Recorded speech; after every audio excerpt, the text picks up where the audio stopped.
Hey everyone, and welcome back to another episode of Eco Fraggers. Today, we're going to be recapping all of VCT Week 1 and talking about if these performances from each team can hold up into Week 2 and beyond. Also, we have a new guest on the podcast, LB. You'll recognize him from my Discord if you've been hanging out around there, but he's one of the greatest Valorant talents you'll ever see. But LB, do you have any more stuff that you want to introduce yourself with? Like anything the audience should know about you? Yes, I carry Wilkin in ranked every week. Yes. Like he only hits his new peak ranks because I carry him. Exactly. And also Jack on C9. I am a huge Jack fan, so I will be talking about him at length. When he got announced to C9, like I legitimately went, and my family and I, we partied. We went to a bar together. All week. Okay. We're getting to the fucking rankings, bro. We're gonna start with Americas. Let's just get this guy. Okay, amazing. All right, now getting on to Americas, where we'll start with our first game of the week, Lev versus Furia.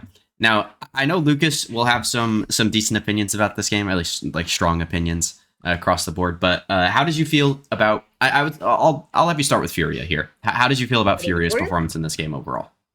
I mean, I'm so fucking excited to keep seeing EU in this team, bro. He was playing amazing. I fucking love EU, man. No, but like, okay. Who's gonna tell him? I like what I saw. I saw good things from Furia. I mean, obviously basic. Like, I think basic was a big question mark in a lot of people because, like, we haven't seen this guy play in, like, 2 years. So, but he came out swinging. I think he did good. Like, he did really good against one of the best teams in the world right now.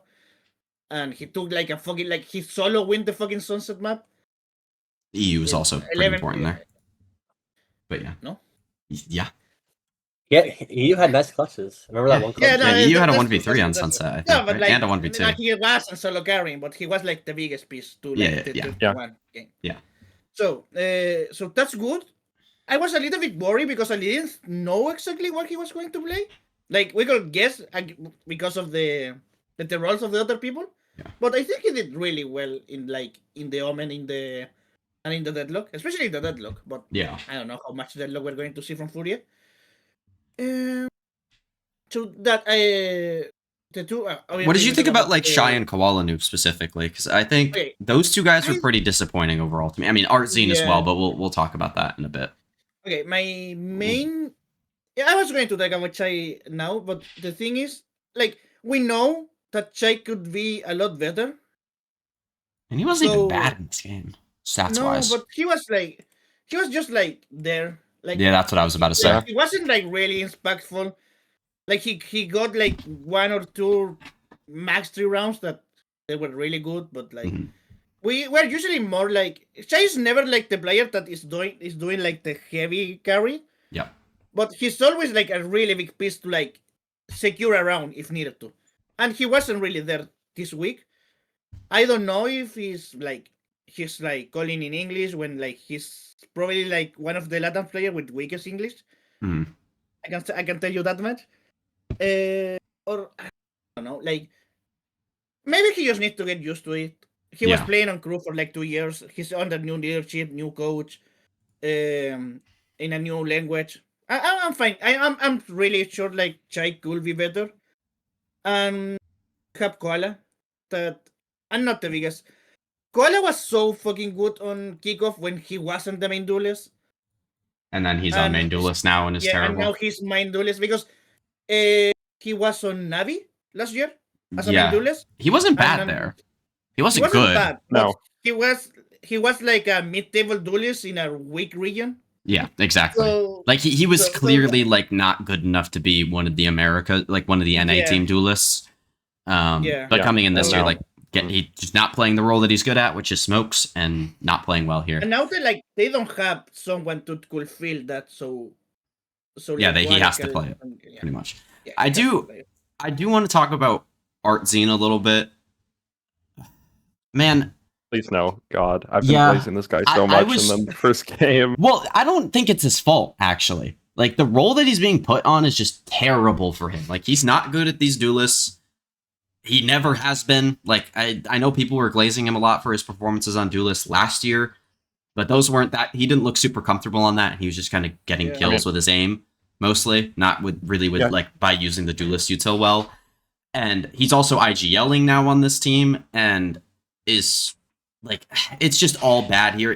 I was really expecting for Artsine to play like full smokes, maybe more of like a flex-ish role like Basic was playing, and then Basic to kind of basically play the Artsine role of what he's playing there with the Phoenix, the Raze, and then a little bit of other stuff in there if you need him to flex around to other roles. So Yeah, that was a just little roll swap concerning. those two. Yeah, and then the split, like I think overall, like the Haven was pretty bad. Like the scoreline was a lot closer than it should have been. Like I don't really think they even played that well in these 4-round wins that they got in a row in the second half before Lev finally closed it out. And then on split, like they should have won this map, you would assume. But then like once Lev used their like double timeout at like round 5, they just kind of locked in and just Fury only won 3 rounds from there. So it was kind of like, what do you really do? Yeah. And yeah, I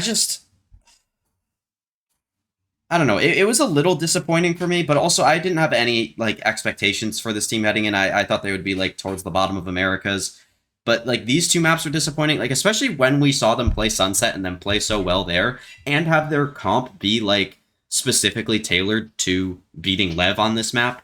Like Lev did not play well in this map at all, but I think a lot of the reason that they won here was because they played the Deadlock Cypher, and with Lev trying to do their like 5v5 retakes, they just weren't able to do it into a Deadlock Cypher, and they just kept running out of time or just getting owned by Basic while running into the site. Yeah, that's what I was gonna. I mean, for Lev, okay, like we'll talk about the Lev POV, and then I think we'll move on to EU. But what? I mean, if you have anything you want to add on Furia, you can, LB. I mean, yeah. Well, I was going to talk about Lev a little bit. Yeah, I think Furia's Sunset was really good. Like, they looked really prepped. I really loved Basic on that map. I thought Basic was great. Yeah. I mean, there's the elephant in the room, obviously, that Shy got cut after this game. Shy? Not Shy. EU. What am I saying? EU. Which, I mean, I guess we'll talk about that. Yeah, we'll dive deeper into that in a little bit. Yeah. I was not disappointed with Furia, but, like, I don't know. After, again, as you said, after that Sunset, I just really want to see more, because that Sunset was so good, and that gives me a flash of, like, the team that could be. That reminded me of Fury at kickoff, really, where they were just, like, being able to have that prep, being able to play together with that level. And then, yeah, do we want to move on now to the roster move? I'm going to pull up the Akamaru tweet. So, Furia will be replacing EU with Calm heading into the rest of the split.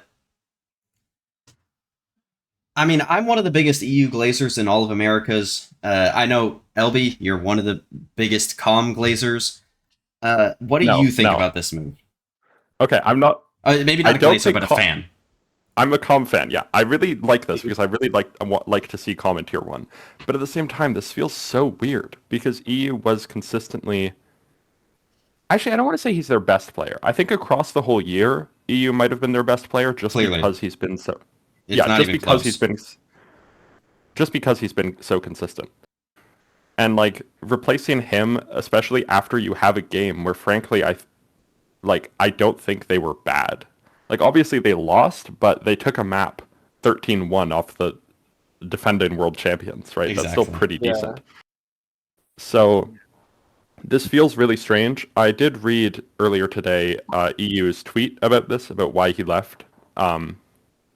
He didn't like expose Furia at all, but it really felt like he didn't want to leave. He wanted to keep going. So this was probably the rest of the team decision. Yeah. And then I guess they just thought that Calm was the best like plug and play option. I read Akamaru's report, and it said that they wanted like a very utility-focused initiator to replace EU, which, I mean, and we're getting the. You're getting. I mean, which Calm is that, which kind of makes sense if you want to do that, but like, man, No, I can my issue. Yeah, my issue with this move is that if all the reports and even like show make a video talking about the change. Yeah. Talking about that, this is like this is not a reactionary team because we lost against Lev. We were talking about this, like it was like something that it was in the back of our minds. Honestly, that makes it worse in my eyes. Yeah, it makes it worse because like why are we not doing this like 1 month ago? Or even with the same players. Like or even like you could get like 2 months ago if you want. my issue in the Lev game was that EU was awesome the first 2 maps, even though they were terrible on Haven, like Fury overall. I thought EU was still good on Haven. And then Sunset EU was really good. And then Split, he was kind of ass playing the Sky. And it's like, you could have given a very easy line about how you wanted more flexibility from your Initiator player to play Sky. But also, like, the other reason that this isn't an upgrade is because Calm is also dog shit at Sky, and he's also dog shit at Fade. Like, he's only good on Sova and Viper. It's like, like, what? I don't get this at all. There's no part of this that makes any sense to me. Even, like, the disagreement in the gameplay direction, because he's your best player. Whoever he's having disagreements with, they need to go before him. I mean, to me at least, I like to give teams the benefit of the doubt with stuff like this, where it's like, I think they know more than we do. But, I mean, it's still so hard for me, because it's like, yes, EU is their best player, and, I mean, I think ranking players is generally always a bit derivative, but not derivative, what's the word? Reductionist. But I still do think, like, Calm is just not, I am a Calm fan, and I still do think that Calm is not going to be a very good Initiator in Americas. You look at his competition, Calm is, like, just not, I don't think Calm is at that level. Like, I wanted Calm to go grind tier 2 a little bit and then come back next year.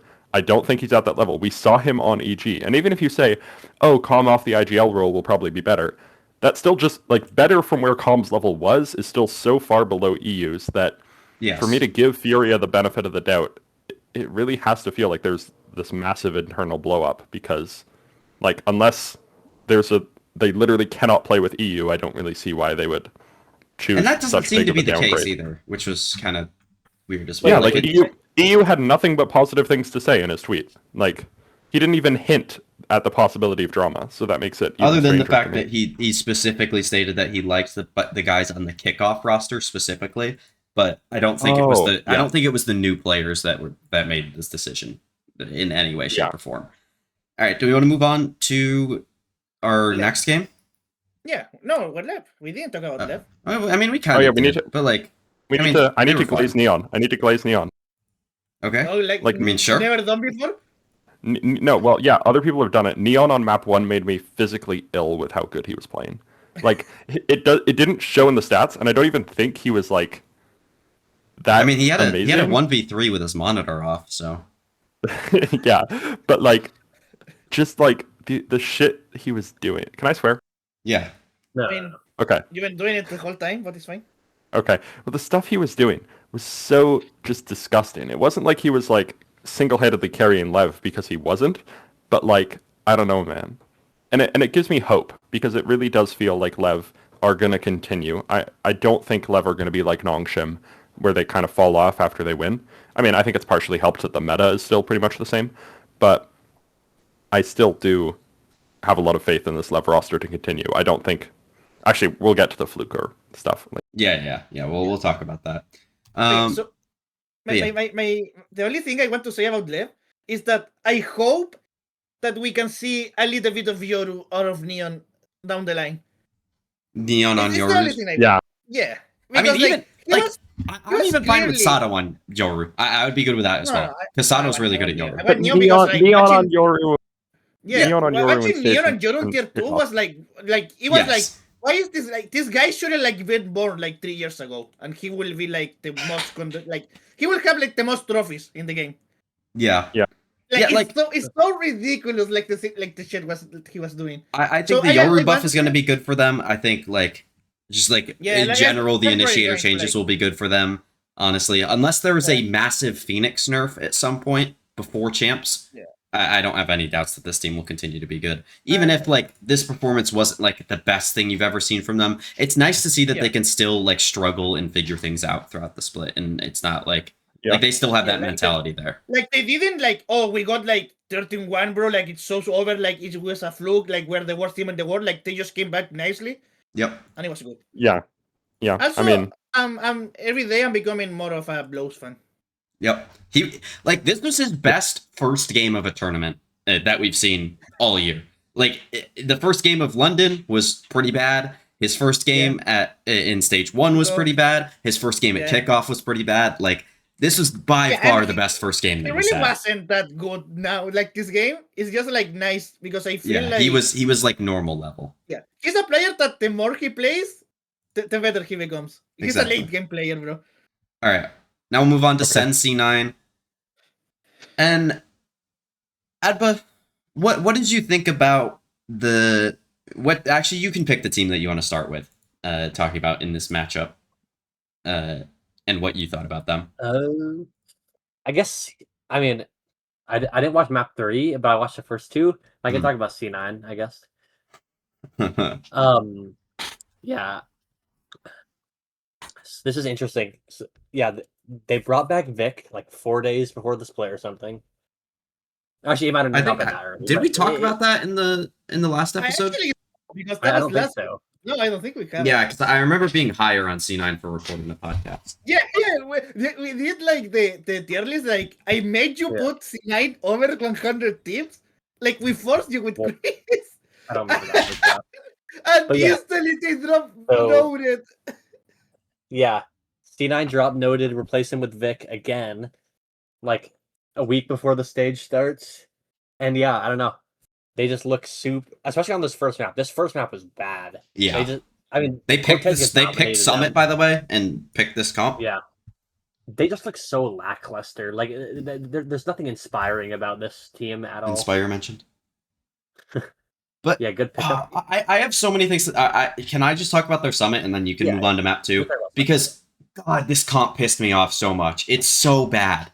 Because you have like the Rays and the Fade, I think are fine. I think Viper overall is a fine pick on this map.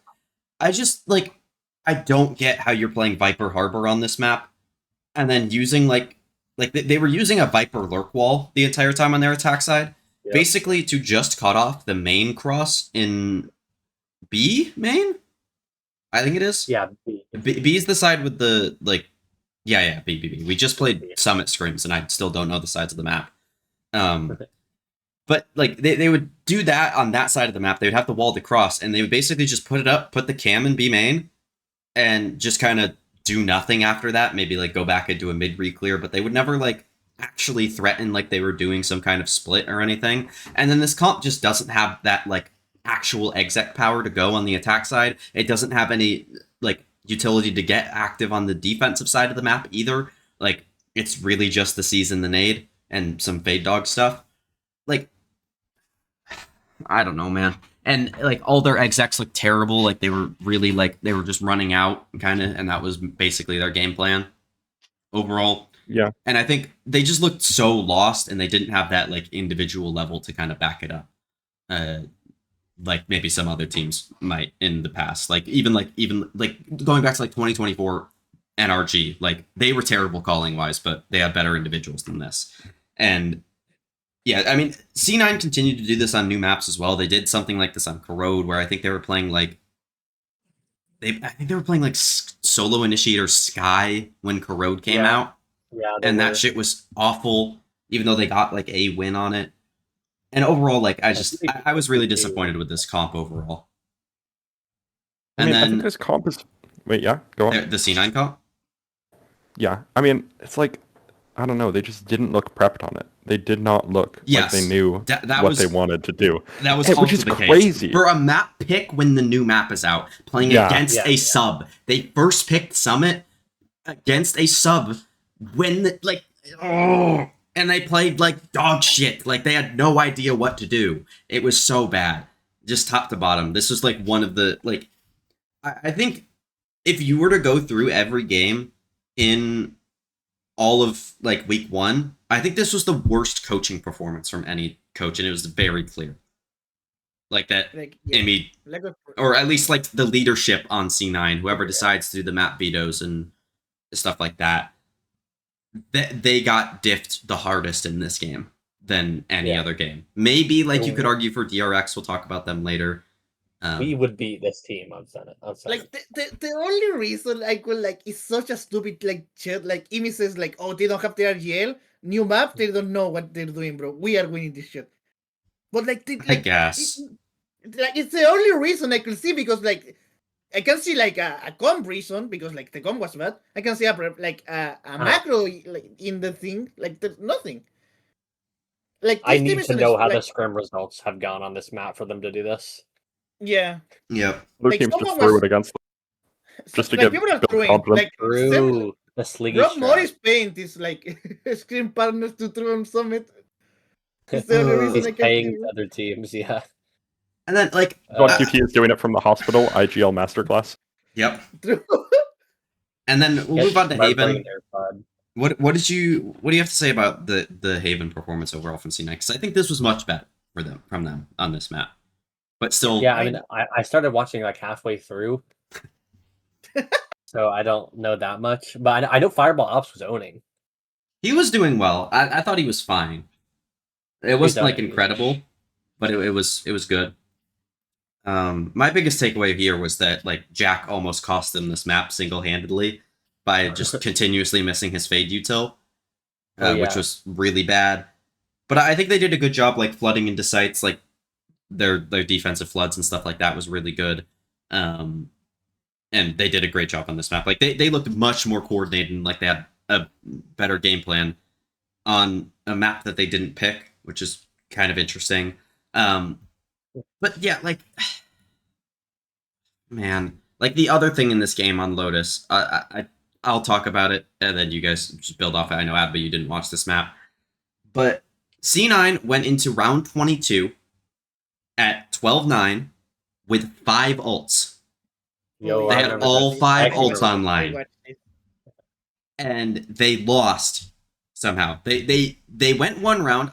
There was one round, I think it was round 22, where they used the Fade ult, and maybe it might have been the Omen ult. I think there was something else that got used there. I know it was just the Fade ult. They just used the Fade ult, nothing else, and they get owned by Redux. Then the next round, they use another ult or two, and they lose that round. And then they play round 24, and I think they're starting to run out of money at that point, or they ecoed round 23 or something like that. And then I think they get out of the round without using one of their ults as well, or something like that. Or the ult usage that they do use is just terrible. And they end up going to overtime and losing to Sentinels, and it was terrible. They lost to Marv in 2026. Just can't. It's just not acceptable.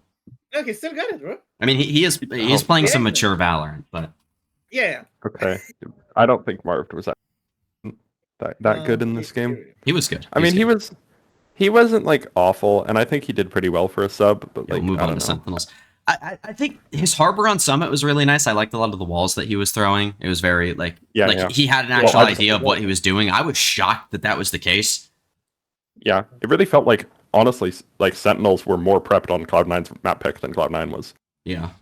Like Sentinels looked like they had scrimmed Summit like twice as much as Cloud9 had. That's crazy. Yeah.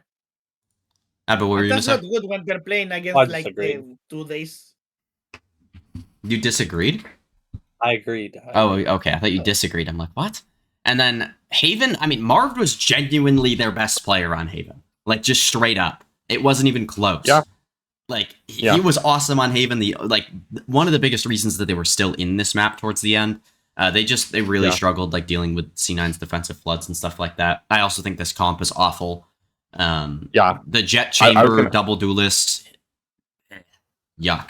I was gonna ask if I could rant about this Sentinels comp for a while. Yes. Okay, because like there's so many things that we're doing wrong here. I don't like double dive. I think on Haven you need. Like, I disagree with that. If you're doing this double duelist stuff, you want either a Phoenix or a Yoru. I really feel like you need flashes. I mean, counterpoint foot. Yeah. What? Counterpoint foot. Foot. They play double dive. Yeah, okay, but that's one team. Somebody else plays that double dive, and genuinely the Jet and the Waylay part of the comp, I don't mind. It's just like some of the other pieces. And it's also like I don't like the Chamber here. Yeah. Like I am a big fan of Chamber on Haven in general, but I feel like if you're running this super aggressive double duelist thing, just any of them, double dive or with the flashes from Phoenix or Yoru, I think you either want a Cypher or you can do the the Paper X thing where they do Chamber, Astra, and Fade as like the 3 non-duelists. Because I think, especially on Haven, and especially with the smoke changes, I just don't think Omen is has enough smokes on Haven to really cover all the things that you want to do. Just terrible opinion. And I hate what do this you mean opinion that's of a yours. terrible? I hate this Okay. opinion from you. It's Okay. actually so bad. He absolutely does. Like Okay. especially if Yeah, you're playing okay. Phoenix, it's definitely more than enough. Okay. Yeah, people But- listening to the podcast won't know that Wilkin and I go back and forth on random shit, especially Yeah. about Omen. Actually, now that I'm thinking about it. Yeah. But no. Okay. Yeah. Sure. Okay. Nobody I'm just gonna hates have a Omen. single. I'm gonna have a single controller who has 2 smokes. They both last like 15 seconds and with a 40-second cooldown. Yeah, this will win me the game on a map that demands like so many smokes. I don't think Because the you Omen don't was have the Viper issue Wall. here.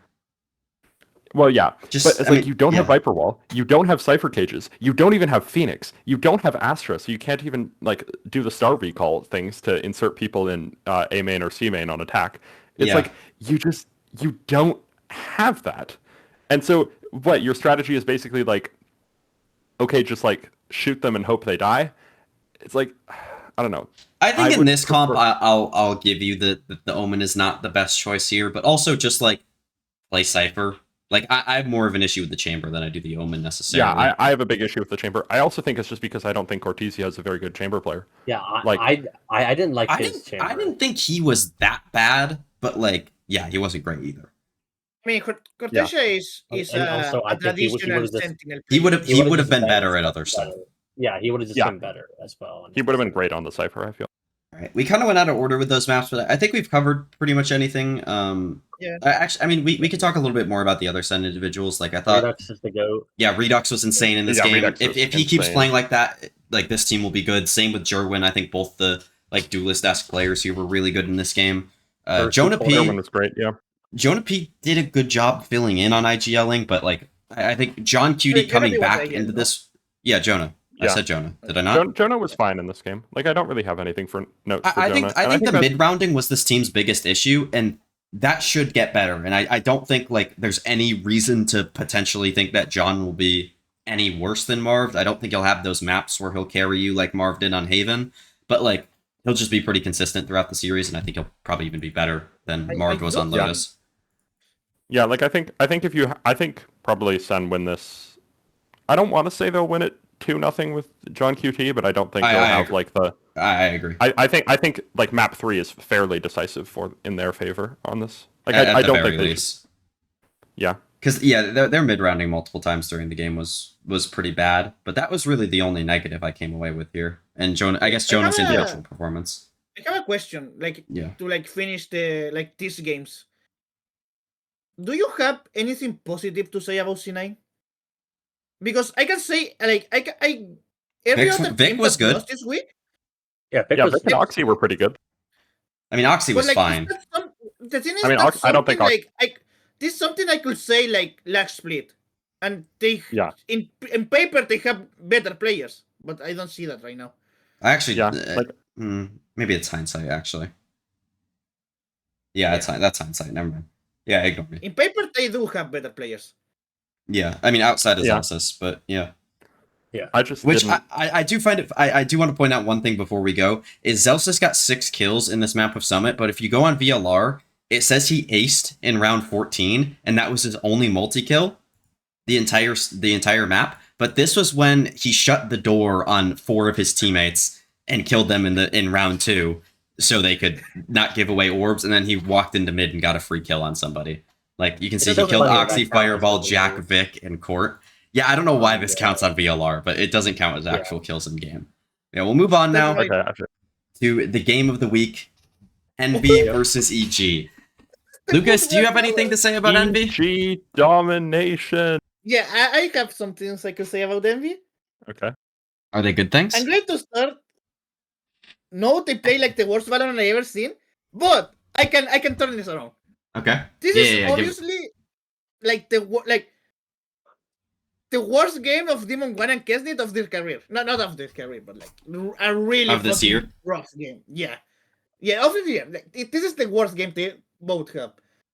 So that's like I don't think that's going to continue. These are players that have been in the league for a long time, and they have really high peaks. They're not going to play like this every time. Glyph was someone I was kind of down on. A He little was bit. insane on fucking Asen, bro. Yeah, Like, he he was was the only so one playing on good. Asen. The only 4 rounds MB won in that map is because Glyph was like winning the rounds, bro. Like, Yeah. there's no. Yeah. And And I feel the Knights- same way for Breeze with Knights, though. Yeah. But Knights, you could tell he was kind of laborious. Like, first, like, he turned 18 like 2 days ago. And he's like, First game in VCT, yeah. in a LAN. So, like, and still, like, he was not the problem with this team. He's going to be better. Like, this team is going to be better. It's going to be better to, like, win, like, because they have, like, insane fucking games coming out. I don't think they're going to win every game, but, like, as long as, like, they're improving for players, I think, like, they can do something. I'm kind of like, I'm just copying, bro. I don't know what to Yeah, what this you want me to is the tell you. biggest cope Yeah, I've but- ever heard in my I life. don't know what the fuck do you want me to tell you about this shit. Like, Rossi looked like the worst IGL in Americas, like, in this game. Like the attack side calling, specifically on Ascent, was horrible. I mean, they didn't even play much attack, but like they But won I double don't know, pistol, like- and those were the only rounds that they won. I thought that, like, they made two, like, looking at the game, they made two obvious upgrades. Like, even in hindsight, like, Glyph and Knights were clearly better than Poppin and Yeah. Nexter. But the Yeah, we other were three saying- players on Envy were fucking dog shit. Kesnet and Yeah. Demon 1, like, had a couple multi-kills. That's all they did the entire game. I think they each had, like, a 4K. In here somewhere, yeah, Glyph had a 4K. Yeah, Demon 1 had a 4K. Kesnet didn't even have one. I thought Kesnet had, like, a really nice round No, somewhere they on had, Breeze, though. yeah, and Breeze had, like, nice entries, but, like, it was, like... Well, no, one, I think he two, had a nice op round. I thought that's what I remembered, but I guess maybe the second half I didn't remember as much. It was, like, obviously, like, one of the worst we ever seen from both of these players, and it's kind of annoying because it was, like, the game to win for this team. Yeah. Like, you had to win this game to, like, start, like, the season, and they didn't, and I don't know if, like, I don't trust this team to, like, win. This Maybe is they what- can win this is- again. This is what happens when you slowly make multiple roster changes at a time throughout the entire season, and also are swapping roles the entire time with everybody, and can never get anybody on a set role, never build up any identity, never build up any, like, swapping IGLs as well multiple times throughout the year. It just almost never works. Like, you can see teams maybe, like, make a change early on, like after kickoff or something, and then make another change after stage 1, and then maybe kind of get better after that, kind of like NRG did last year. But, like, with multiple changes every split, it's really difficult to expect Like, a team to, like, end up building up an identity, and Envy, like, clearly lacks that, like, a clear idea of what they're good at. I mean, you know, because we were watching this game together. The second I saw they were playing the fucking default awesome comp, it was over, bro. Like, we have zero ideas on the, like, the Valorant map, bro. Yeah. Zero fucking ideas in this map. It, like, They didn't do anything aggressive on their defensive side, which was crazy. And you have, like, the most aggressive players Now- of the league, bro. Counterpoint, Like this. EG was running Veto. Okay, here's the guy. No, I hate that Ichi was running Veto. Not because, like, I hated the Veto. It won them their I- attack side. No, it's just like I was in call with Wilkin for this game, and every single time Digizin got a kill, Wilkin was just like, "Oh my god, that's veto value." Yeah, Veto like, value, it's funny. bro. And your Yeah, value. it made it and your impossible. value. Like, I have nothing to say about this game because I was just in call with Wilkin the whole time, and he was saying dumb shit, and it was just breaking my brain. So We need and your value. I mean, like, legit, the Veto won them this game, this map specifically. Like, I think they win them this. Okay, they Wilkin. still would have won it if they played Chamber. I'm not gonna Yeah. claim that Envy would have been, like, better or anything, but, like, Envy was legit petrified of the Veto. They would not go into, like, A main and do, like, a flash play in there or anything like that, or do, like, a tiles crunch, because they were afraid of their util just getting zapped when they threw it, and they had no counter plan to it. Like, they had no other ideas for anything. It's not like they were like, oh, we hear the Veto zap over here, let's go maybe get aggressive on this extremity or in this spot in the map. They had no other ideas, so Envy was terrible at it. But if it's the first time they've scrimmed a Veto on this map and they don't have any of those ideas, it's a good pick from Digizin, and he did well on the agent. I think we'll move on to, unless anybody has anything else to say about Envy, I think we can move on to EG No. now. Definitely. We Not. got I have nothing to say. coach diff, bro. But I think like DGZin We- overall was good in this game. I don't think he was like amazing or anything. He's definitely worse than he was in stage 1, just throughout one Yeah. game. But holy shit, Bao is back, man. I was so happy to see him fragging to this level. He was awesome in this game, specifically on the Vice. Zerona was pretty good. Yeah. I saw like people were like flaming me for putting him so low in my player rankings when like he played fine but was playing against Envy, and it's 1 week of him playing against Envy. Yeah. So Yeah. I wasn't like I watched- super impressed with him. Yeah, I was gonna say I watched Zerona in tier 2, and I also wasn't super impressed with him. I Then, mean, I yeah, think he's a either. decent player, but like, he's not exactly like. I don't think. Yeah, I get what I get what you're. I don't know. picking I up am an what you're Ichi putting fan. down. I just still don't have much faith in this team. Yeah.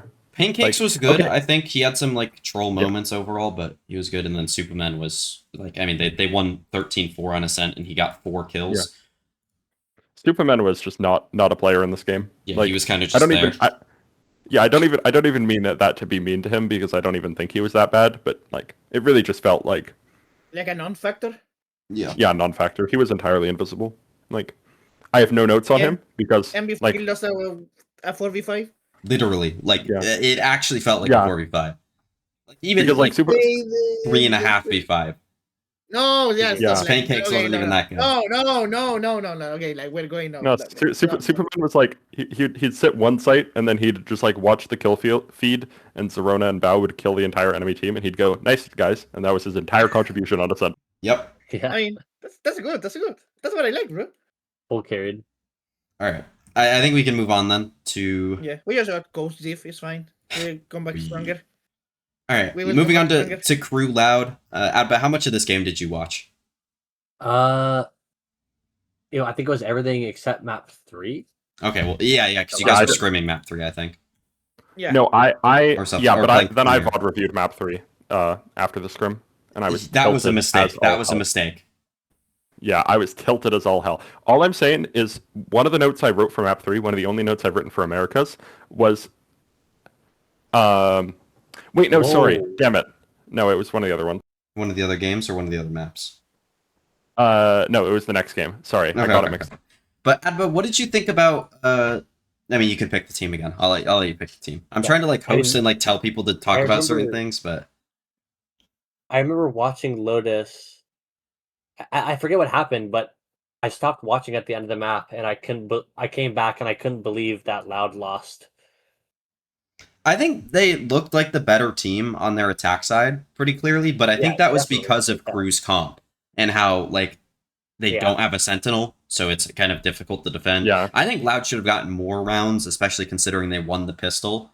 I agree. I was a little There was a disappointed round with only a that, like 7-5 half. MW Zera saved them by getting a 3K. I remember Yeah, there was that round. It should have been at least 8-4. yeah, And and I Les think just Les went did really crazy well. as Yeah, well. and then the attack side, like Crew's comp, like for all the issues that I have with their comp on defense, like it is an absurdly good comp on attack. Like you should get like Yeah. 9 rounds on average with this comp playing attack. I mean, the problem overall. is you should get 0 rounds on average on defense. So Yeah, I'd say maybe like 3, but yeah. Wow. I get your point. so wait, if you get 9 on attack and then 3 on defense, that's just an average comp. No, True. No, Yes. that's true. no, Yeah. no. Okay. Wow. Yeah. I catch Wilkin in his bullshit, and he instantly just says no. I mean, with Loud's comp, you should average like 7 on both halves. Okay. I mean, yeah, true, but that's just And they because could have it's like, they could have just it's played the this best comp. comp. They Like, could have just played what this do you- comp what do with you want me He to on say? Vice, like or like kept silence and put Okay. him on Vice and been good at Lotus. But No, Sadok's I mid rounding was Yeah. good here. Like I Yeah. think that was basically just what won in this map. I don't really have like a yeah. overarching take about this map. Then one of the most insane maps of the stage, we had Breeze. Yeah, Lucas, fucking map is Lucas, well, you were in the VC with me for this game, right? Yeah. This was insane. This I was here was- as well. Oh yeah, you were. What's I remember that. This was like this feels mean to say it. I'm pretty sure this is the first time Dante goes positive in the whole year, bro. And he fucking lost Yeah. the map still. It unironically was. Like no can joke, check. I'm pretty sure this is like the I can check. like I'm 99% sure, and that's so like. And I don't so even think he played that good in this map, honestly. Like he was good. I mean, he had like some insane fucking rounds that he won.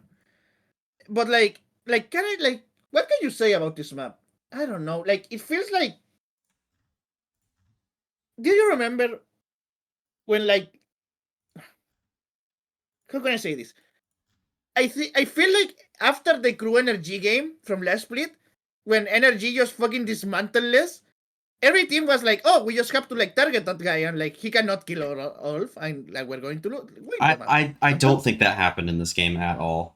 I think Les was just terrible. Like he himself was just bad. It wasn't like any like the Loud had any like specific counter to him. He just wasn't playing Oh well. boy, wait for map 3. Yeah, I mean, I think that was less his fault. Get it? Less. But it was still bad.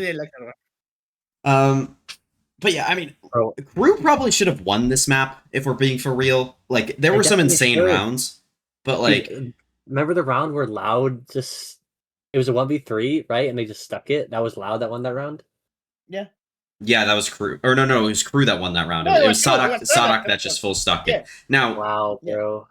that round was insane. But like I don't know. Like Davi won so many clutches down the stretch in this Yes. game. Darker was really good. Luke Yeah, Show Darker was was- good, but some really troll moments towards the end of the map that should My have God. lost round or allowed the map. Like they should Yeah. have lost. Like They we should have lost the series. I remember we were rooting for Crew to win so we could like play Premiere and just or like be like done with stuff for the day. Yeah. And Luke Show was throwing and we were like, thank you, Luke Show, thank you. Please win the round. And then I was so mad when Crew kept winning the rounds. Yeah, Or dude, when especially that Dobby Loud kept Ace winning the rounds. 1v3 On towards A, the yeah. end. Which was so Oh that my was an example of God. it being bad from Les because he is the one with the Viper wall that can cover the bomb, and he's running out first and tapping the bomb and getting sprayed down instantly. And it's Yeah. like Yeah. let somebody else stick. Like Les is like one. He's played so much Viper. How does he not like play like? Like, why did He he was play like that? shutting the second half. Yeah, he was. I don't know. It kind of felt like out of it. And then Yeah. map 3 happened. God. It did happen. Okay. The thing about map 3 was like, okay, I want you to take a look at Crew's comp. Okay. Yes. What's the immediate thing that sticks out to you about this comp? No info sentinel. Yeah. Okay. So, if you have no info sentinel on defense on Sunset, Yes. what would you do to counteract that?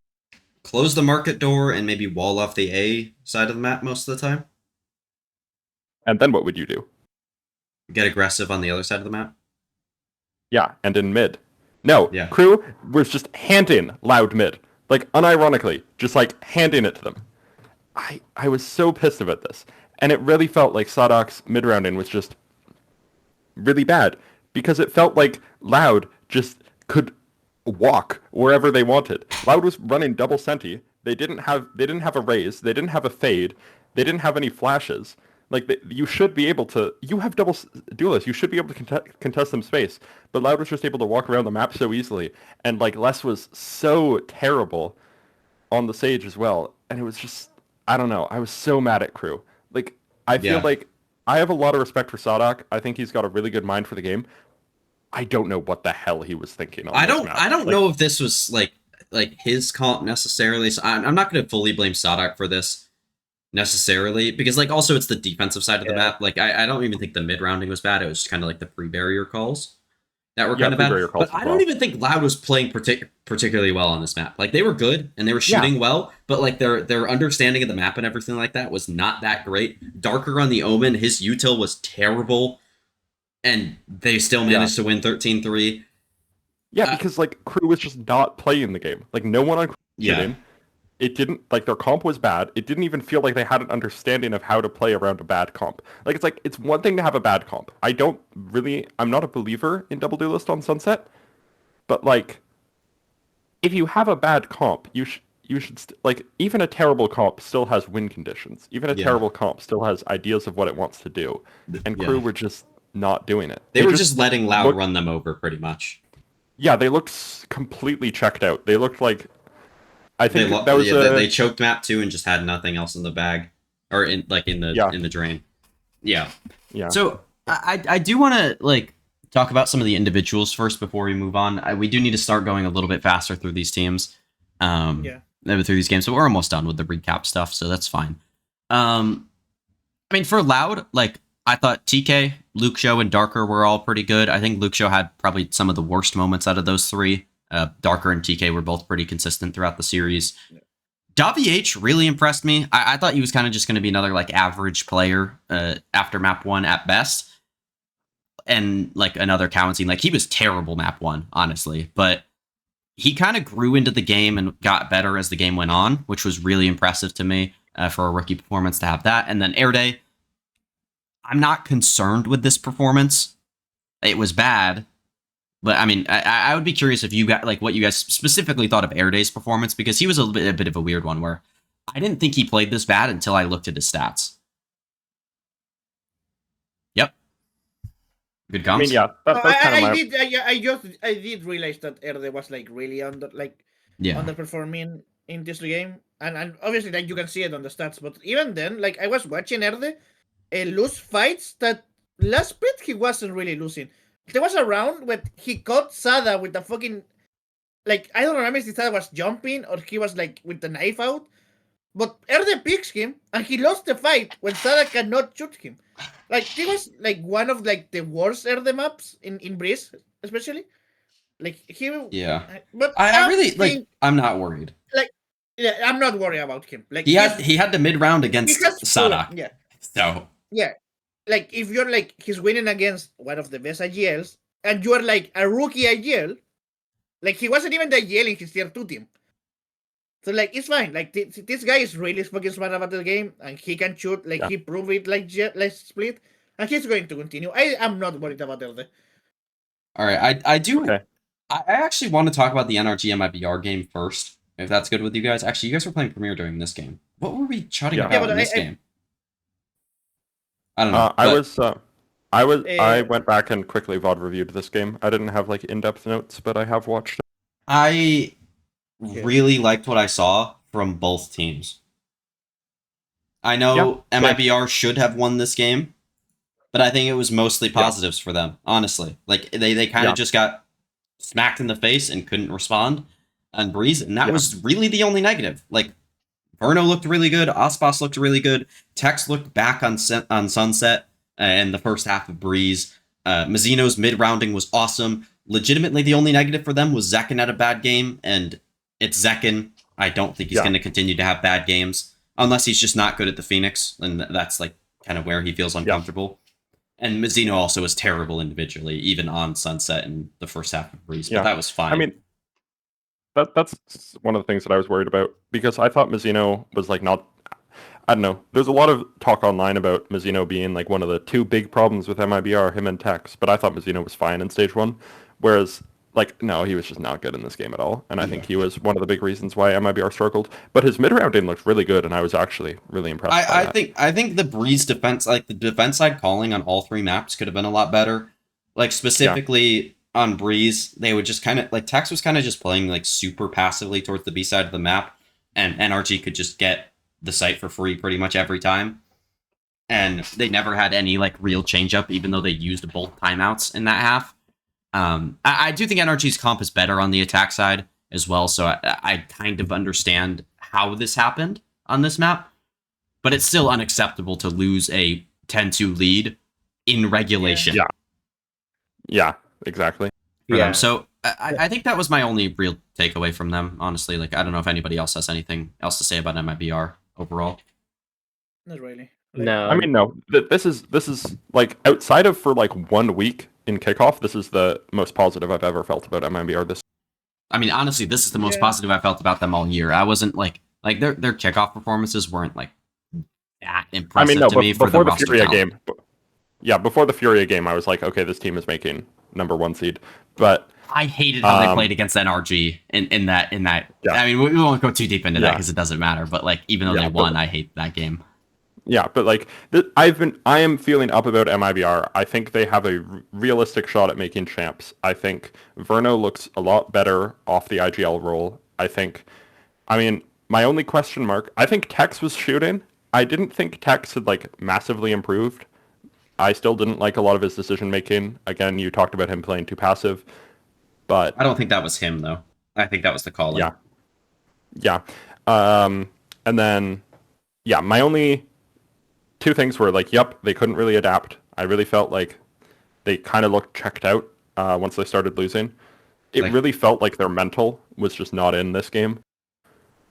Like, I think they really felt that, like, 10-2 loss. They really felt like... Mhm. Yeah, especially on Because Summit, I they think- just were not ever in it. Yeah.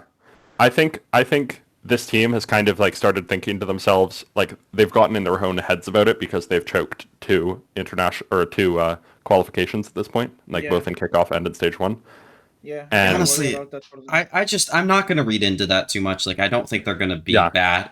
Like, I don't think, like, just because they lost this game, the team is going to die. I think it is Yeah. concerning to see the fact that if stuff like that does happen to them, that they can't respond. But Yeah. I think otherwise into, like, future games, if that isn't happening to them, like, if they're not getting have a comeback on them, then they're fine. Yeah.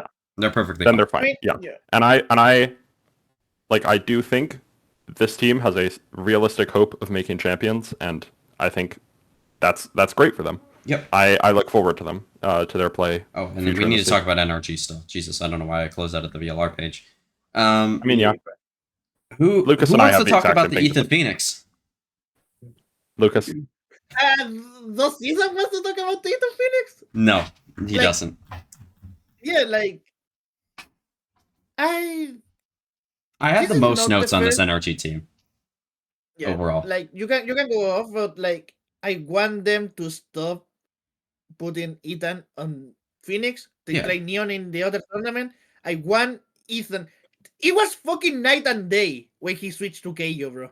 It was actually insane. like he was a different, like They had me I- in there for map 1 instead of Ethan. yeah, like Wilkin was playing map 1 on Phoenix, and he was getting destroyed. And then like, okay, you know what, like, Ethan, you can play now, bro. Dude, And oh he my was- god, he- map 1. Oh, I just remembered this. I need to go off about this, Lucas. I apologize for I interrupting finished, you. like, I just wanted to like flame about. Oh Ethan, my but, like, you god, can map continue. 1 was so bad multiple times early on in this half.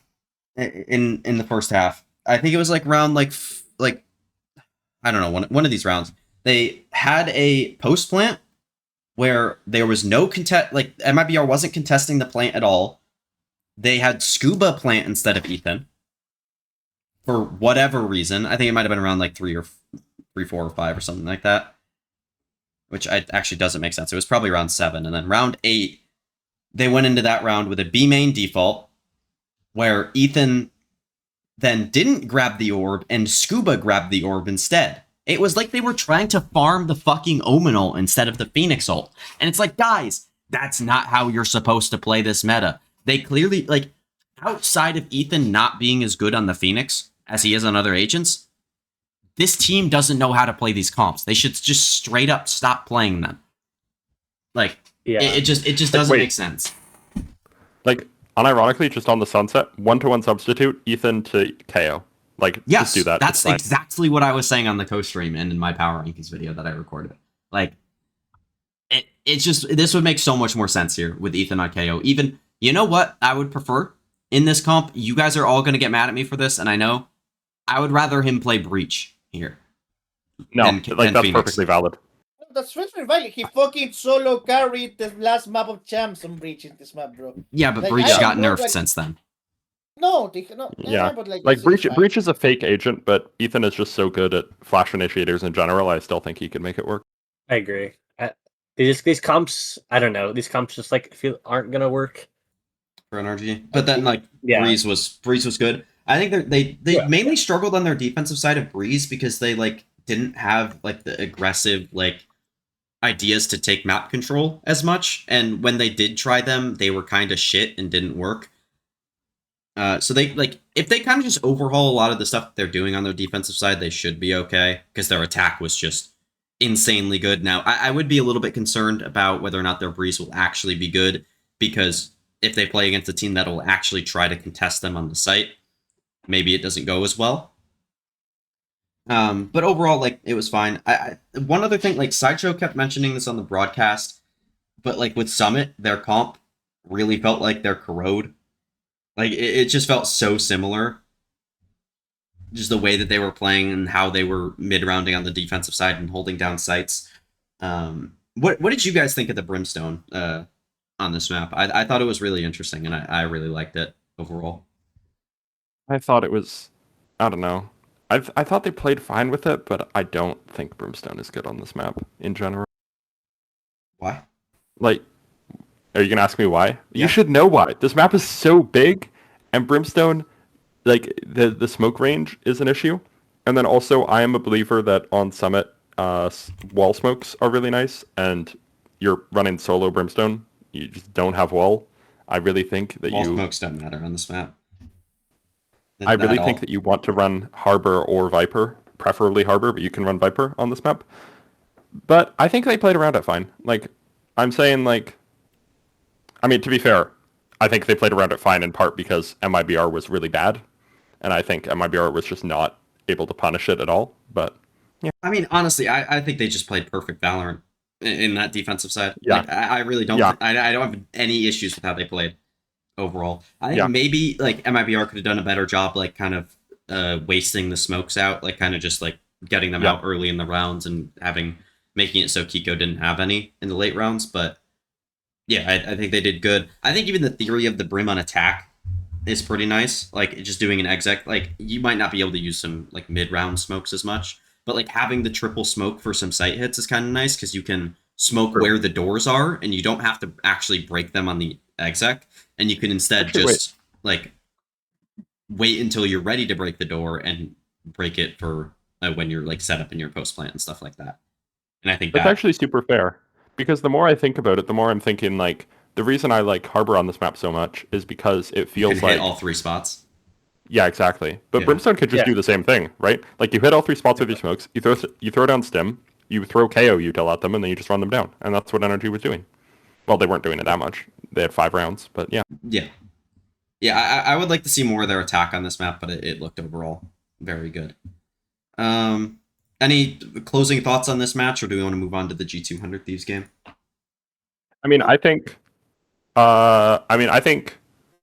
this was just a good game from both teams. I came away happy with both teams. I agree. I'm pleasantly Also, actually, feeling about both teams. the one final thing I do want to say is Scuba's actually back. I thought he was just like full throwing map 1, but the other 2 maps were really good for him, and I'm fully bought back in on Scuba now as a player. There were some doubts about him like in stage 1 and London, but he looks to be playing a lot better now. All right, then G200 Thieves. We do need to move through this quickly. Like, guys, this is the region with the least games. How are we spending an hour on this region? Because okay, let's do it. I can do it this quickly for you. Okay. G2 is actually like the worst fucking team of all time. They let me down one last time. I'm never going to touch this team again. They're doing stupid shit all the time. Like they Didn't you have say no that after idea London? No, shut up. And apparently, Asuna is like the fucking best player of all time. No, actually, no. We already knew know, this? Like, Asuna played really good, but like I feel the best about Timotino. I thought Timotino was actually like doing. I always thought of Timotino like the most mid player, like mid table duelist in Americas, even though like he was like actually doing good. But I think like the duelists in Americas are mostly stuck compared to other regions. Yeah, I feel like that. So, and Timotino, so like this time, I can like obviously overreacting, but Timotino looks like he's up there in the top tier of duelists if he keeps this up for the whole year. Yeah, And, yeah, I because, mean, like there's nothing I can say about G2 from that from makes me 100 happy. Thieves from a 100 Thieves perspective, Asuna, Timo were really good. I thought Cryo was fine in this game. He should be better in the future, which is actually a positive for this team. Bang, same thing. I actually don't think Bang was that good in this game. He had quite a few like whiffs here and there, which were not great, but that was fine. And then Vora kind of just played his role overall, called a really good game. The one thing that I would be concerned about, actually, I'll let you talk first before I say my point. Vora's calling. I think like it. There was a clip from EWC about how It's like Cryo was talking to his teammates, and he was saying like how he was just proud of how much they've improved, and I want to I think Vora's calling from like the beginning of the year to now, it's like the improvement is insane. Yeah, I think. I mean, I think he's been a good caller all year, but this is definitely like the best he's looked throughout the season. And so the one thing that I would be concerned about with 100 Thieves is just their defensive sides on most of these maps. Like, it wasn't terrible on Sunset, but it wasn't, like, amazing, and they were playing, like, a comp that I think does a good job of, like, brawling on the defensive side.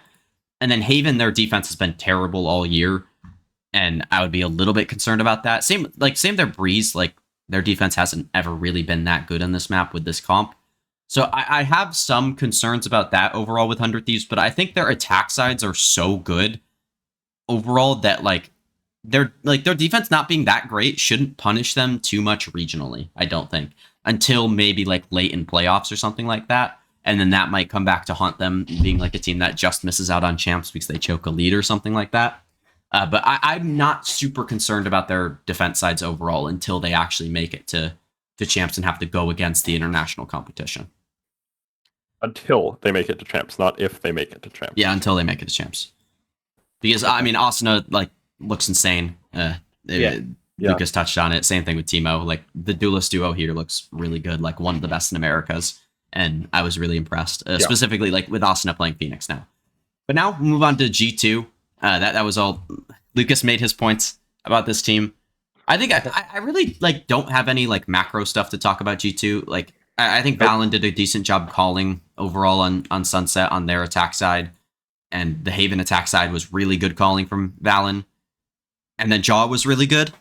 And that's about the only positive. Like, Baby Bay was playing main duelist in this game. The Neon looked awful. He looked 30. Like, he's 31, right? He looked 31 out there. Yeah. Yeah, like, playing retirement home Neon gameplay. Like, it really felt like, I don't know. I could see his brain work and actively make decisions on Neon, which is like, you never want that. He just did not have that fire. He was like, oh, I should stun this. And so he stuns it, but it's like 1 second too late because he just doesn't have that instinct. He's just not a Neon player. Just get him off Neon. If a Neon player doesn't have the muscle memory to do everything in like 0.5 seconds, it's like not useful for the team. Yeah.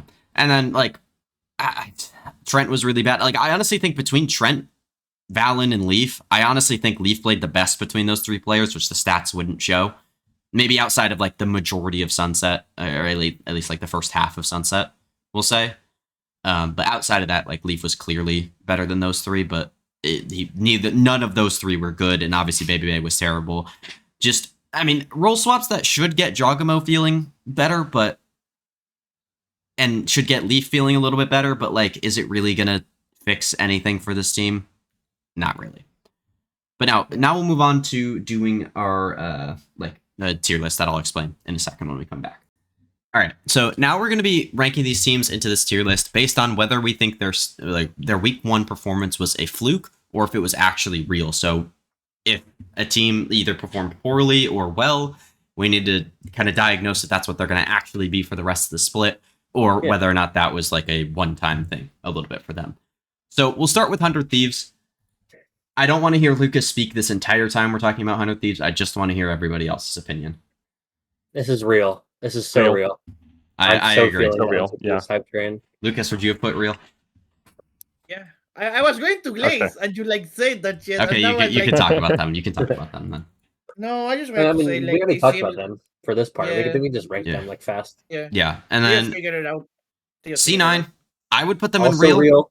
I would also put them in real. I think it's fair. I think they can improve, but I think this performance isn't like a week one playing worse kind of thing. It's more of they are going to need to improve from this point on, and I think that's possible. And they're going to need to improve fast because this is like their only shot. This is time to go. Yeah. And then Envy, I would also be inclined to put real, but I don't think. No, Lucas, you're not allowed to talk on this one. Nope. Yeah, Lucas, you're not allowed to talk this entire segment. Yeah. You can talk about G2, and that's it. Yeah, fine. No, we're kidding. Okay. But I think three of us would have them in real, so they're... Yeah. They're unreal. Like, Just the oh, calling yeah, is so yeah. bad. Like maybe they'll get better individually shooting wise, but they lost to evil geniuses. It's not like if they do get better shooting wise, are they going to be on par with G2 necessarily? No. Same with MIBR Yes. or NRG or Lev or Crew or even Sentinels or 100 Thieves. Like, Probably no. Sentinels. I think our next team is probably going to be my first Fluke. Yeah. Not that I mean, it they're depends. not going to be good at all, or Well, like they're. But like my so I was thinking about this, but would we call that a fluke? Because if that's their skill level to be NRG, then that's their real skill level. Like, or I mean Envy, Envy. but they're not going to beat other teams. So it wasn't a fluke win because Yeah, they that's played not better. that's not what I mean. I think it was more of their performance overall and the fact that they beat Envy this badly and looked like clearly the Yeah. better team. I think Yeah. realistically, you're probably going to get punished more for a Superman performance in future weeks. Like, they're not going to dominate teams like this against anybody else. They're going to play Lev, then MIBR, then Furia, then NRG. Yeah. Like, I think it's fair to put them in Fluke, even if you think that they would beat Envy again. Yeah, I mean, I would predict them against Envy again, but I think a large part of the reason why they won was individual step-ups from Bao and Zerona, and I just And don't think Envy those playing players are... poorly. Yeah, and I think your opposing team being bad and two of your more inconsistent players like flipping heads is just that's not going to get you wins consistently. Yeah. So Then Furia. This one was kind of weird for me. I think I'm going to want to put them in Fluke just because I think they downgraded roster-wise and they played fairly well against Lev considering like Sunset and Split specifically. But I also don't think that, like, even if they didn't make the change, I probably still would have put them in Fluke because I don't think they, like, if you put them, like, week 5 or something against Lev or something like that, I don't think that they would play quite as well. I don't know what you guys think, though. without the roster change, I would probably put Real, but with the roster change, I'm fine with Fluke. I'm not going to go 100% either one, though. Adba, what's your vote? Lucas is muted right now, so we can't get his. Fluke. Fluke? Okay. Then G2. I want to put them in Fluke. I'm not super worried about G2. This performance was really bad, but 100 Thieves played really well. I mean, it wasn't like really bad, but it was bad. I think realistically, you're not going to get the coin flip landing on Valen, Trent, and Leaf all playing badly in the same game again. And I would be inclined to put them there, but I'm curious what you guys think. I think that's safe to say, probably. Yeah, I agree with you. Okay, I think Lucas would definitely agree with I mean, that. they played the best team in Americas as well, so True. Wait, they were playing against Leviathan? No. They were playing against 100 Thieves? Yeah. They were Best playing team in against Americas. Energy? No. Oh, okay. And then honestly, time. like the two teams that I struggled with the most for this were Loud and Crew specifically. I think. Yeah. I mean, we have to talk about Crew first, which I think I struggled with even more. Like, realistically, are you going to get as bad of a less performance in this game as you did in future weeks? Probably not. But are you going to get much better from Dante or from Heat? Can we put them in Fluke because their stage 1 performance was a fluke? Wow. Yeah. It wasn't No, a- the it stage... wasn't a fluke. No, it's got to be real. It's got to be real. I'm sorry. Actually, Well, I think putting them Wait. in Fluke would actually assume that they're going to be better. yeah. Than they were okay, this yeah, I'm week. going to go Fluke. Yeah, Fluke. I don't see this getting that much better overall. Like, Yeah, he wasn't like amazing, and he also wasn't terrible. Like, I don't think either way he's gonna get that much better. Like, realistically, their best path to getting better is Dante and Heat kind of getting better chemistry. I didn't talk about them in their segment, which I probably should have. But yeah, what do you guys think? I'll go off what you guys think. LB, you said Fluke. Yeah, Fluke. I think they're going to be better. Lucas? How often are we going to get a fucking less thinker like that? Yeah, but would that have made the... it probably would have. It probably would have won them this game. It would. Yeah. Yeah, I guess. But, like, I don't think, like, against a better team, I don't really think that's going to matter. Then Lev, I actually want to put them in Fluke because I think their Sunset's going to be better in the future. I think their Split, they won't, like, full like I mean, chud they also the got beginning hard, of the map. they just got hard countered. So. Yeah, and their Haven was really good. Their Sunset they played really badly and got hard countered, and their Split like they were just playing like dog shit in the first 5 rounds, and then they won. They lost 3 rounds the rest of the map. I think their performance was a fluke, but they're going to win. Like they're going to be much better than they were in this game. Much more dominant. Yeah, even if teams are like picking Sunset into them and stuff like that, and they keep losing that map, that's what they did in stage 1, and they were perfectly normal with that. Then Loud, what would you guys have for Loud? Because it's another team, like I said, that I was very kind of like non-committal about either way. Super It was real as hard. fuck, man. Yeah. It was the most Yeah. real shit I ever seen. I So feel much real. I feel real. I don't want to put them real though because I just am not a believer in this team in I am general. a I believer. am. I am a believer in this team. Tekisin, Okay, Luxo, then put them real. same players. Erde is going to be better. Yep. They're the more real team of all time. Okay, yeah, I'll give you that. Real team of all MIBR. time.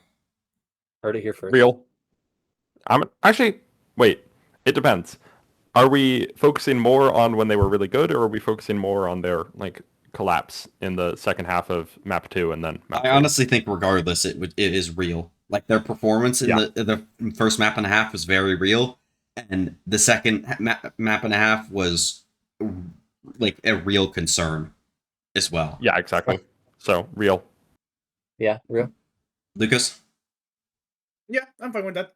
I Okay. think like you can go wherever Ray and it's going to be real no matter what. Yeah. Then NRG, probably Real. real. Yeah. Yeah. I don't know. I don't feel great about putting them either way. There's some teams that I think are just like kind of neutral here. Yeah. Like Because yeah, go either I way. think NRG, a lot of their problems was that they really just didn't look like super prepped. I think NRG is a team that Or really comfortable. wants to be comfortable. They want to be prepped. They want to go into a game where every single player has an understanding of what the other team is going to do and how to counter it and what their role is. And I just didn't think that they had that. But I think that's more to do with the fact that it's the first game of the stage. There wasn't really any tape on MIBR. Did Energy played EWC as well, right? Yes, they made it to the final. Okay. So it was like a what? It was like a 6-day turnaround from the grand final that they played this game. Yeah. So they had less than a week to prep against a team with very little tape, right? Or like very little valuable tape, if you will. Yeah. So I mean, I'm inclined to say that was a bit fluky, and I think they will honestly be better. But I think it's real. Their performance in general in the very next map and a half, yeah. Yeah. So send obvious fluke like Jerwin's gonna play like dog shit every other game, right? Albie? Nope. No. Okay. They're real. So it's Now, this is Yeah, the second real. most real team of all time. It's Yeah. Loud and Sen. it's loud. No. The realist team is. Yeah, actually, it's probably Loud and Sen. No, it's Loud and Sen. That's Okay. the most real. They're going to get Young Cutie. Young Cutie is going to like bait everyone and they're going to lose. Okay. All So right. that's I mean, fluke. Mark That's was a fluke. already That's doing a- that. Already doing that. So No, Marv is not a baiter. okay. I'm just rage baiting at this Yeah, point. don't I'm shut. sorry. Yeah, don't shout about Marv. We don't play about Marv in this house, bro. No. Okay, but like he was getting so much unnecessary glaze. Like it's Nope. so over. Was the best player of week Okay. 1. Bruh, I'm gonna mute. Bye. All right, we'll now move on to EMEA, where I think instead of doing like the full recap of every game and everything like that, we're going to actually just do like this tier list for EMEA again, but we'll recap while we're doing the tier list just to make this a little bit quicker because we spent an hour on the region that that has the least amount of games, so I think it'd just be better to do the tier list with the recap a little bit more. Now moving on to EMEA, where we will start with Team Vitality. I think normally these are in like alphabetical order, but I don't think these are in order whatsoever. But we'll start with Vitality. Where did you guys think that they would fall in here? And then we'll talk about the 2 game, or was it just the 1 game that they played? It's so hard to keep track of. Yeah, it was Yeah, they played one game. Yeah, it was No. it was 2 Wait, games no, they against played Navi two. and They played BBL. two. Yeah, they won and lost Oh one. yeah, you're right. Yeah. I think this was a very gray area team Yeah. to me. Yeah. Yeah, this is a real team for me. Really? This is- Like, Yeah. in what way? Because like it was 2, I think. Actually, it wasn't really that different performances. They just got punished more in the second one. Yeah, and that's what is going to keep happening. This is going Yeah. to like it happened in internationals. Like it's going to happen when they play against better teams than BBL. I think Vitality is a team that really relies on the quality of their players, and they're all excellent. Like you can say, Profek is like the weakest link, and he's still like a B plus player at worst. Yeah. So, so I think the issue that I had with this they just team. don't have no. Let me Yeah. finish this. Yeah. They just don't have like when I see Vitality play and they're winning, it's like, oh, they're hitting like, oh, Dirk is going insane, oh, Clinico is doing that. But I don't see like insane depth in this team. Like you see, Yeah. for example, with they don't even need like insane depth, but they don't have like for example the really nice set plays or like trap plays that Leviathan has. They Yeah. don't have like any of those. So that's like I think that's what I feel is a real team. most of that, I feel like it seems like most of that stuff is called by the team, like in the game. Like they come up with their own like set stuff in the game, which like isn't like the worst thing ever. But I do like the main takeaway that I had was they looked like their like stage 1 selves. Like the way that they were playing felt a lot like they did in stage 1, except their individuals were just better. And in both their games, and a lot of the games, yeah. and also they did. think- I do want to mention that they made role swaps before everybody else gets into this. Sayonara was playing full scan initiator, nothing else, and Yampi was playing Phoenix with some KO in there as well, and playing like that, like flex, like secondary duelist stuff. Meant to be them so hard, bro. Like just like I honestly, they should do the same thing as NRG, in my opinion. But that's an What do you entirely mean? different thing. Like the same thing that we mentioned as NRG. Like just have Yampi just play KO every map. Yeah, I think Yampi is a fantastic KO. Yeah.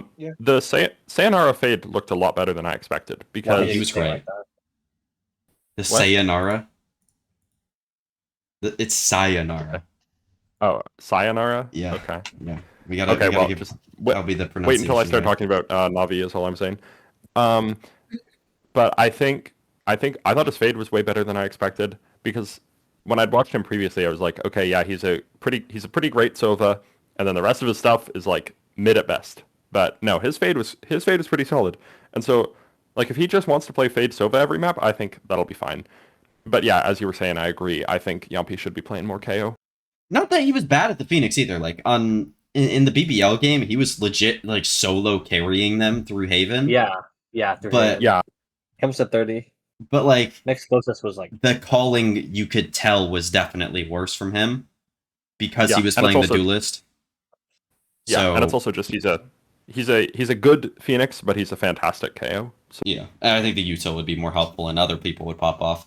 Also, this was probably one of the worst Prophet games we'll get all split. So I'm a little more inclined to put it in like honestly, I'm more inclined to put it in Fluke. I would pick Fluke personally for this team because even though like there was some concerning stuff and they looked like they did in stage 1, they've shown that they can like throughout a stage improve at that. Like even from week 1 until week 5, even if week 5 was still terrible from Vitality last split, it was still better than they were like coordination wise in week 1. And I think throughout the split they'll kind of build up to that, and they'll get 2 fairly easy games in my opinion in Pacific and Gentlemates in their next 2 games to kind of let themselves ramp up to that level. Even if those games end up being closer than they should be, they then finally get foot in the last week of the split, which gives them an actual test as well. So I would be inclined to put them in Fluke, but I'm not like going to defend it super hard or anything. I think we're like I in like the same Fluke here. page.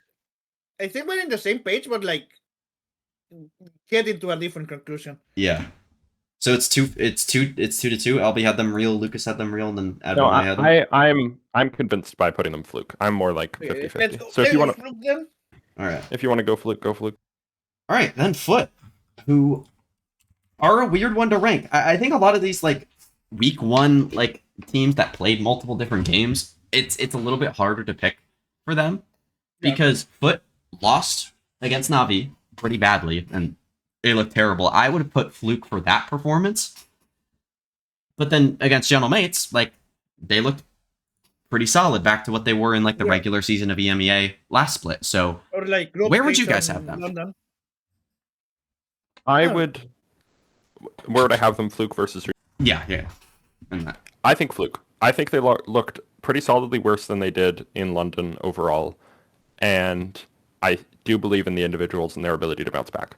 Yeah. I am not a Foot believer in general, though, and I mean, I don't know the champs points situation. They're for them. second. I imagine. They're tied for. I think they're tied for first with Vitality right now. Okay. I'll check. So in that case, I think in that case they probably do stand a good chance of making champs, but Yeah. I'm still not confident in their ability to do so. Like I'm not a Foot believer. I think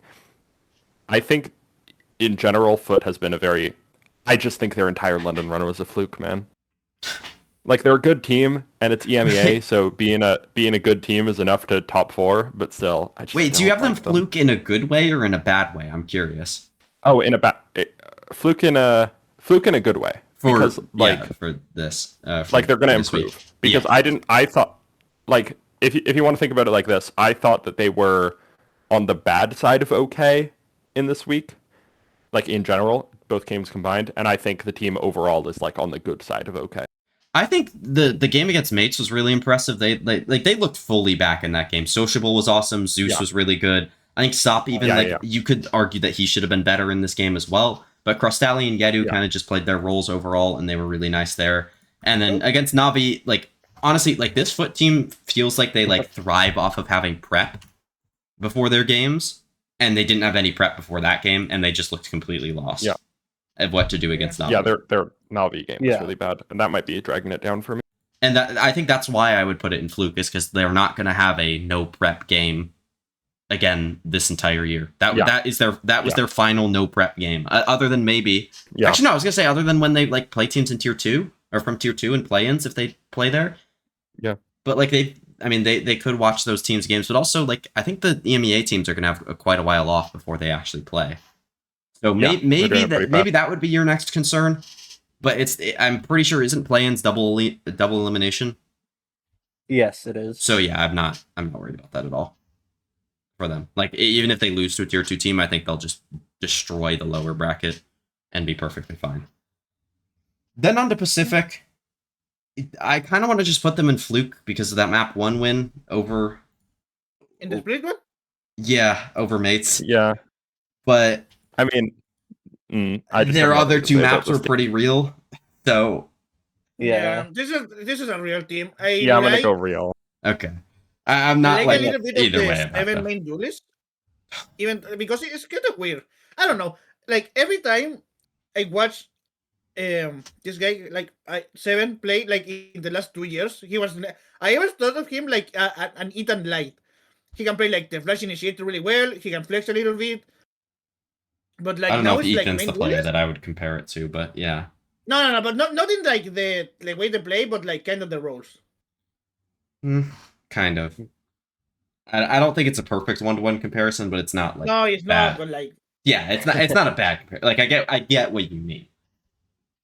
But so, I didn't like the 7 duelist. It was good on split, but like the other 2 maps was pretty bad. Like, and same with most of Pacific, to be fair.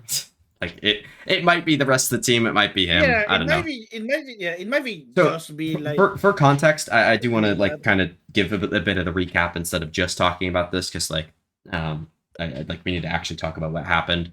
But for map 1, Pacific came out against General Mates and won 13-5. They actually swapped some roles around here. We actually thought they would have a different like main duelist player other than 7, and 7 would be playing secondary duelist / like flex stuff. But Cooper actually was staying in the roster here, so they played with 7, Ninja, Waddle, Alorante, and Cooper. And Ninja was playing like kind of flex stuff. I forget what else he played. He played Sage and Deadlock. Waddle was on the scan. Alorante played the normal Sentinel stuff, and then Cooper was on Smokes. And I think overall, like these roles look probably better for them overall than they did last split. Like Ninja looks improved from where he was. Waddle looked okay. Alorante was really, really, really good map 1 and then was terrible the rest of the game. And then Cooper in 7, I actually think were pretty rough, but I think 7 was like fine. But yeah, the like main issue with this team is that they were going to it looked like they were going to make 2 changes and they keep Cooper, and now it's like okay, like you're stuck now. Yeah, you have Cooper on your team. You're not doing anything. Yeah. And then Giants, we'll move on here. I don't fucking care. You guys can pick. No, this is real. Like this team is awful. It doesn't matter if No. is here. No, okay. I need to talk about this team. This is the team. You like want to talk about Giant X? No, I have something to say, okay? Okay. Okay. This team is not a real Valorant team. This team is a very good pantomime of a Valorant team. This team does not run defaults. This team acts like they run defaults. Because, like, they don't... You know how, like, you default, right? You draw out utility, you take space? No. When Giant X defaults, they just all stand around for the first 40 seconds of the It's of the round. rank default. Wait, Yeah, they this don't reminds me of actually... my UW team. Yeah, they don't actually default. They just extend to the buy phase for 40 seconds, and then they just go into a sight hit. Like, Sure. they're not... Like, I remember God. I watched the KC Giant X game back, and on Haven, they're playing Phoenix, right? They grabbed the C orb one time on attack. Well, I mean, yeah, it's West Side playing it. Like, he can't play Duelist. Also, Edwin, what were your thoughts on Net's performance? I mean, terrible player. I mean, Net had a life game, and it still wasn't good, is all I'm saying. Yeah, Yeah, like, I- legitimately yeah, against I agree. Fnatic, like, he wasn't that bad, but then, like, against KC, you could notice how bad his scan util was in that game. Yeah, like, I don't know. Like, someone needs to tell him that shock darts can be used to break Sentinel utility, is all I'm going to say. Oh my god, dude. There was one round on Haven. Holy crap. There was one round on Haven where they thought they shocked the Cypher trip on B, and they played the entire round thinking they broke the trip when they didn't. Oh my god. Yeah. Wait, Yeah, it's just... so how did that even happen? I forget this round. Like, they shock darted. How did the shock dart miss? Was it like the Benji Fishy trip? I don't remember exactly. I just remember that they tried to shock the trip and it didn't get broken, and they played the entire round like It wasn't there. expecting KC to be scared of B. Jesus Christ. Yeah. There was also round 3 on Haven against KC, where they droned into Garage. There was a trip in Garage. The drone I remember hit this. the trip, and then, like, Net was there. He had 2 shock darts. He just didn't shock dart the trip, and the trip just stayed up for the rest of the round. Like, Nice. What are we doing? We know there's a trip there. We can just shock dart it. We can fucking shoot it with our guns if we wanted to, because it was revealed because it hit the drone. It's like, okay, man. And they just walked. They didn't break the trip, and they just walked into it. They just walked back and went into an A hit, and then lost It's the round. so I think. over, bro, Yeah. for them. Okay. Let's.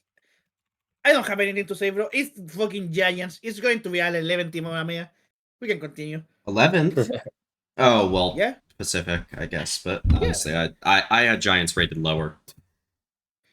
That's fair. Yeah, but they're going to win that game. I don't know why. I don't know how. If they play, I don't know. They don't if play each other in groups. Okay. If they ever play, Giants is winning. Giant X will lose to Enterprise Esports. Yeah, I think both of these teams could lose to tier 2 you know teams. what? You're actually like right. All right, then Fnatic. I think this one's one of the weirder ones to talk about because I think I would put them in Fluke in a good way. I don't think that they're going to have a game this close against Giant X because I thought, like, shooting-wise on Ascent, legit everybody on Fnatic was terrible. They were awful, and they were still clearly better than mechanically than Giants, which was unbelievable. Yeah. Like, Alpha had a huge whiff, Cloud had a huge whiff, Boaster had a couple whiffs, Kayak had a round that he should have won against Net. Crashies wasn't really doing anything, like, shooting-wise. Like, they were just so clearly better, macro-wise on that map, and still better mechanically that they ended up kind of getting it across the line. Now, I also think their communication was clearly bad, specifically on their attack side of Ascent. They had so many rounds where they just, like, fully, like, just didn't do what they clearly were supposed to be doing. And the comm segment that they showed on the broadcast was pretty bad. I think there's some concerning stuff in there for Fnatic. There were people in my YouTube comments telling me that they played terribly in this game against Giants. I think it is concerning when this team that is a proven core, have problem communicating. That's will be concerned. Yeah, but also NRG clearly had problems communicating at London. Yeah, but it's because like they don't have a real gear. It's fine. Okay, I'm just gonna I'm putting them in fluke and moving on.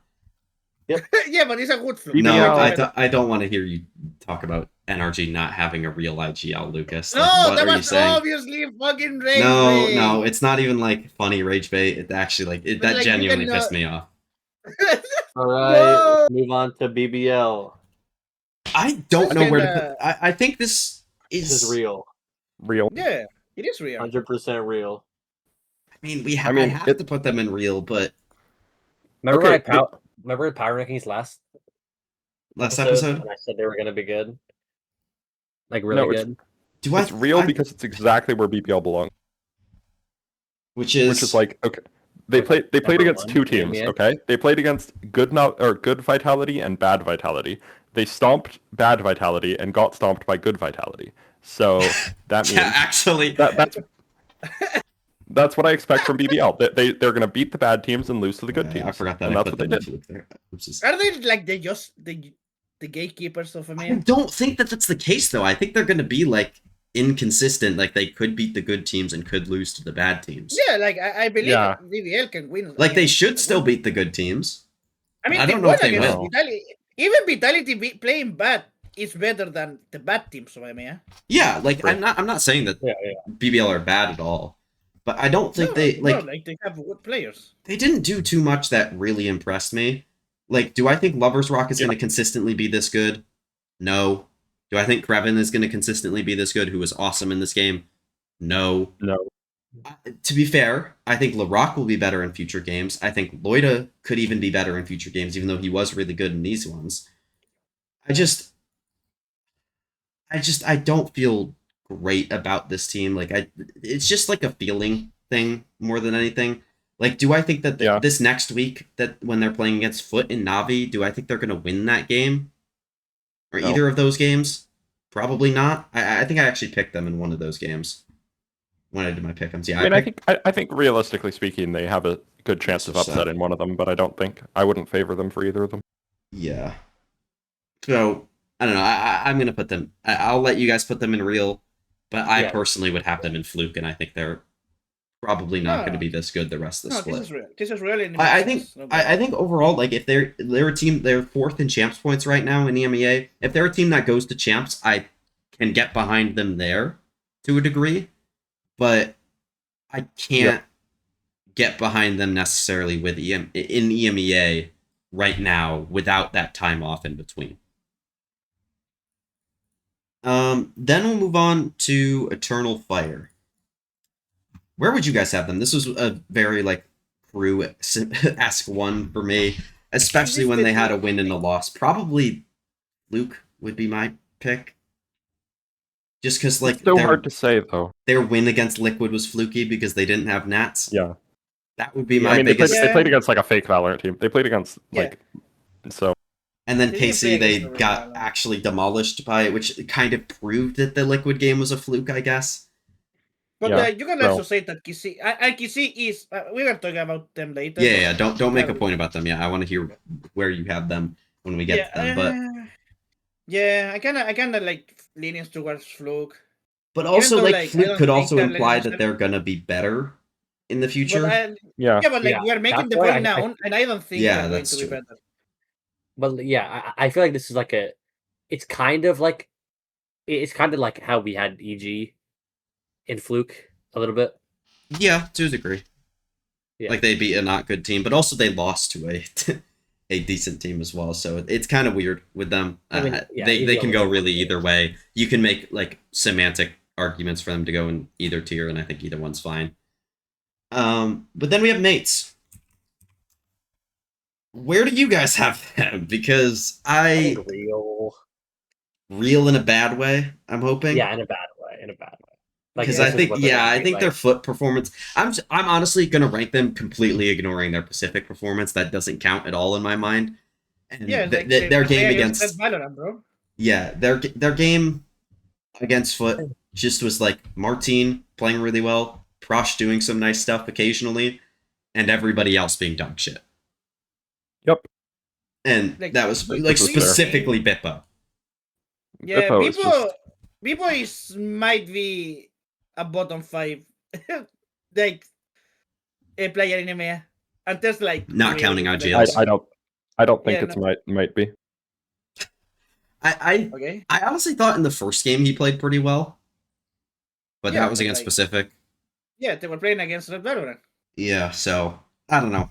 There's some not great stuff there for mates overall in that second game. And for context, they did make some role swaps as well from stage one. We talked about this Yeah. in the power rankings and everything like that, but they had Minnie and Martine playing duelist mainly. Minnie would play that like neon jet kind of stuff. I thought he played well on the jet, but the neon was terrible even against Pacific. I really didn't like it. It felt like he was kind of the not the last guy going in, but going in at the last possible second that he could without getting called a baiter.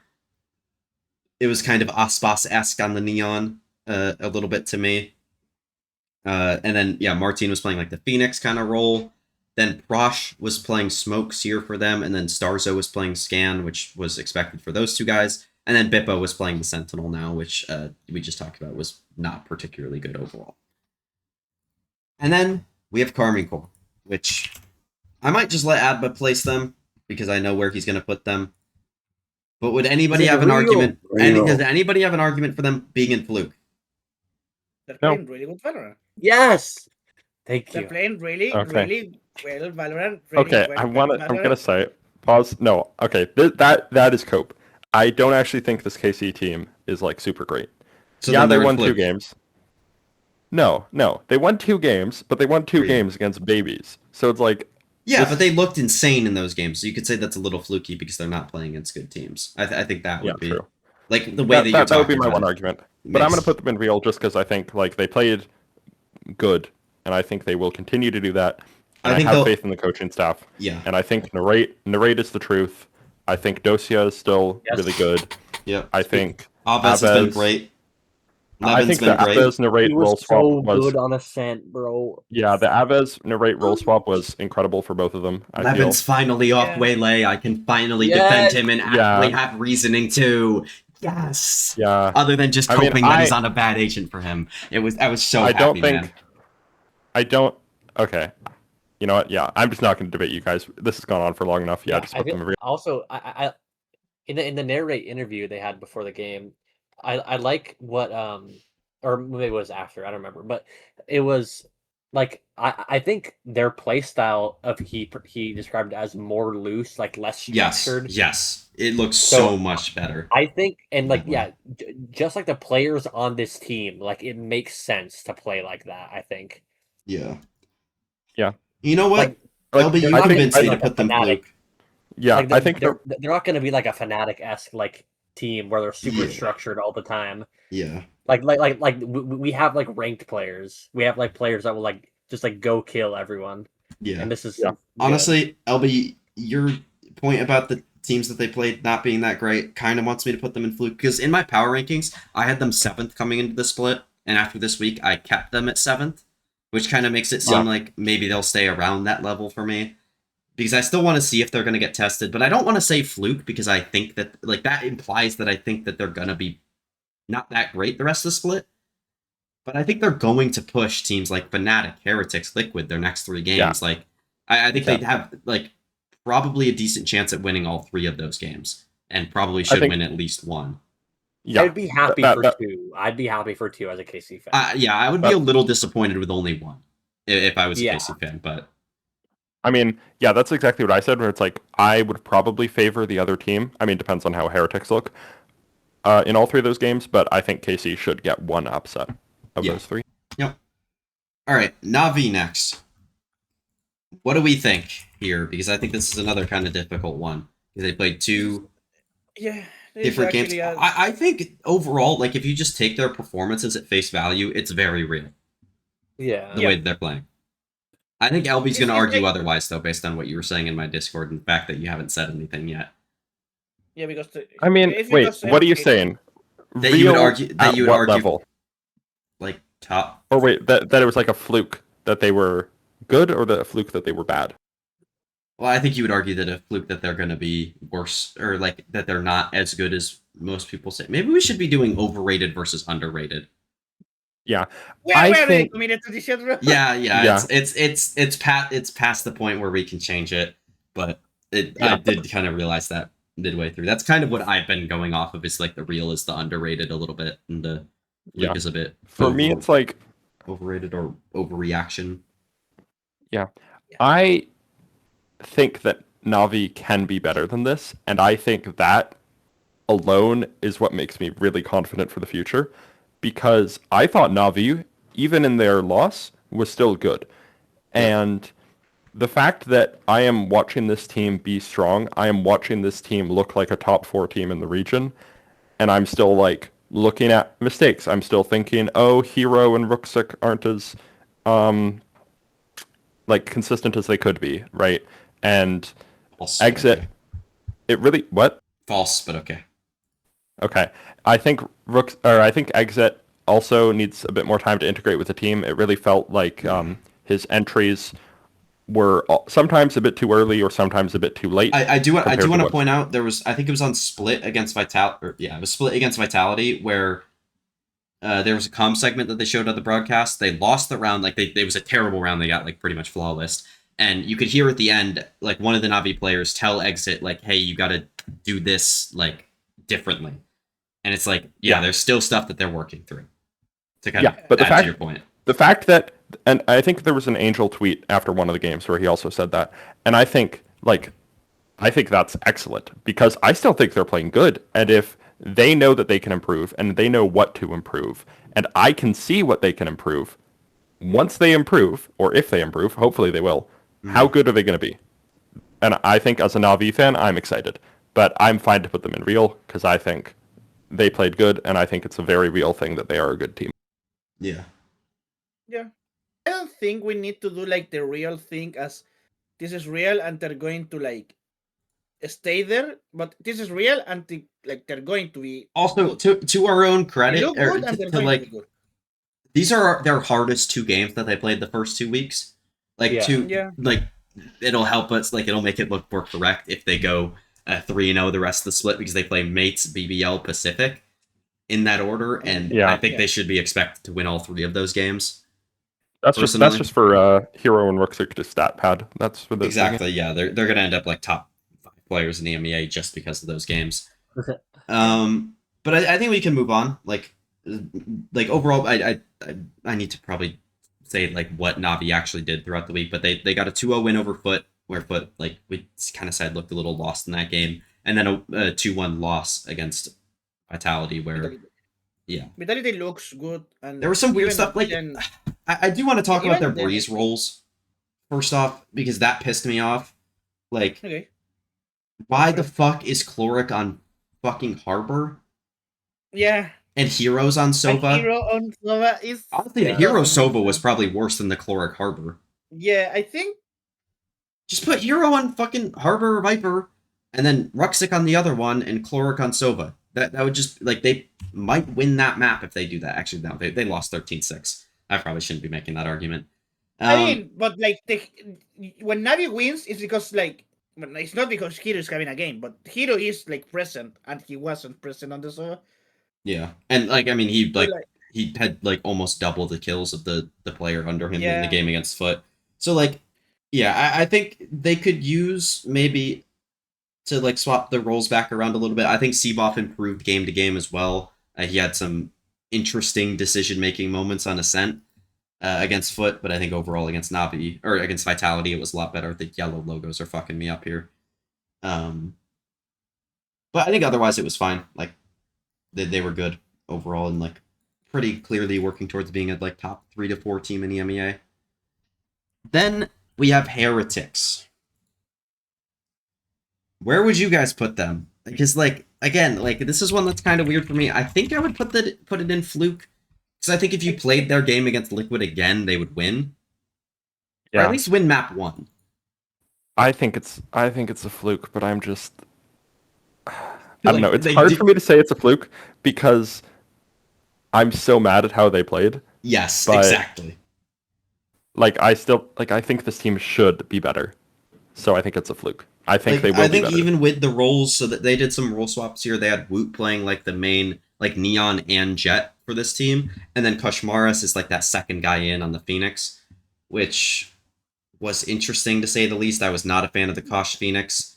Yeah, like Rienz was I don't really like know. the only player that was present on Breeze to me Yeah. in the second half when they got 10-2 comebacked on by Liquid. Like this one was more like a what the fuck are they even like?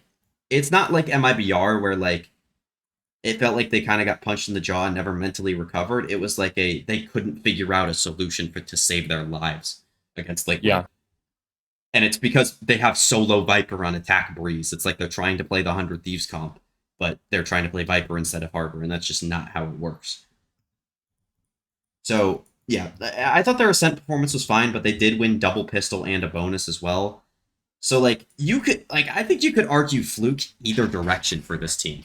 Like, I think regardless, I would put them in FLUKE, but you could even say that this was a FLUKE, like, and they would be worse in the future. And I think that's honestly a fair argument to make. But I think you should expect Heretics to be better heading into the next games and to like play better than they did in this one. What do you guys think? I mean, Lucas is muted, but you said you agreed. I agree. Yeah, I agree. Full FLUKE. And then Liquid, I kind of just fully erased the first game after they played the second game. Like for context, they played with Lohan instead of Nats in their opening game, and they were just awful. Like I was ready to like kind of be like a little concerned with a lot of the roster moves that they made and stuff like that, and I think it would have been fair after that game. But since they played the second game with Nats and everything looked a lot better overall, I think it was just a lot better overall from them, and they looked really good there. So I would say real probably for them. Like the second game performance was very real. The first one was obviously a fluke because they're not playing with Nats, but I don't think we'll talk about that too much. I think one thing that really makes me want to keep Liquid in real is that they beat Heretics on Ascent like really convincingly. Yeah. And I usually think when you think about good Ascent teams, I think Heretics is one of the teams like you. They've been good in EMEA, yeah. Yeah, they're very good in Ascent. I think. And Liquid was really good against them. Like it was a really good game to watch. I actually really enjoyed that game. So yeah, the Ascent looked really good. Like Trex. And it's obviously I wrote you go. Jesus. It's obviously the first game is shoddy because they didn't have Nats, and Nats is constantly one of the better individual players in and one of the best leaders. Yeah, as well. And he has been one of the best leaders, and you could see that Nats was not there, and they the Liquid players didn't know what to do. Like they were not clearing corners, they were going around.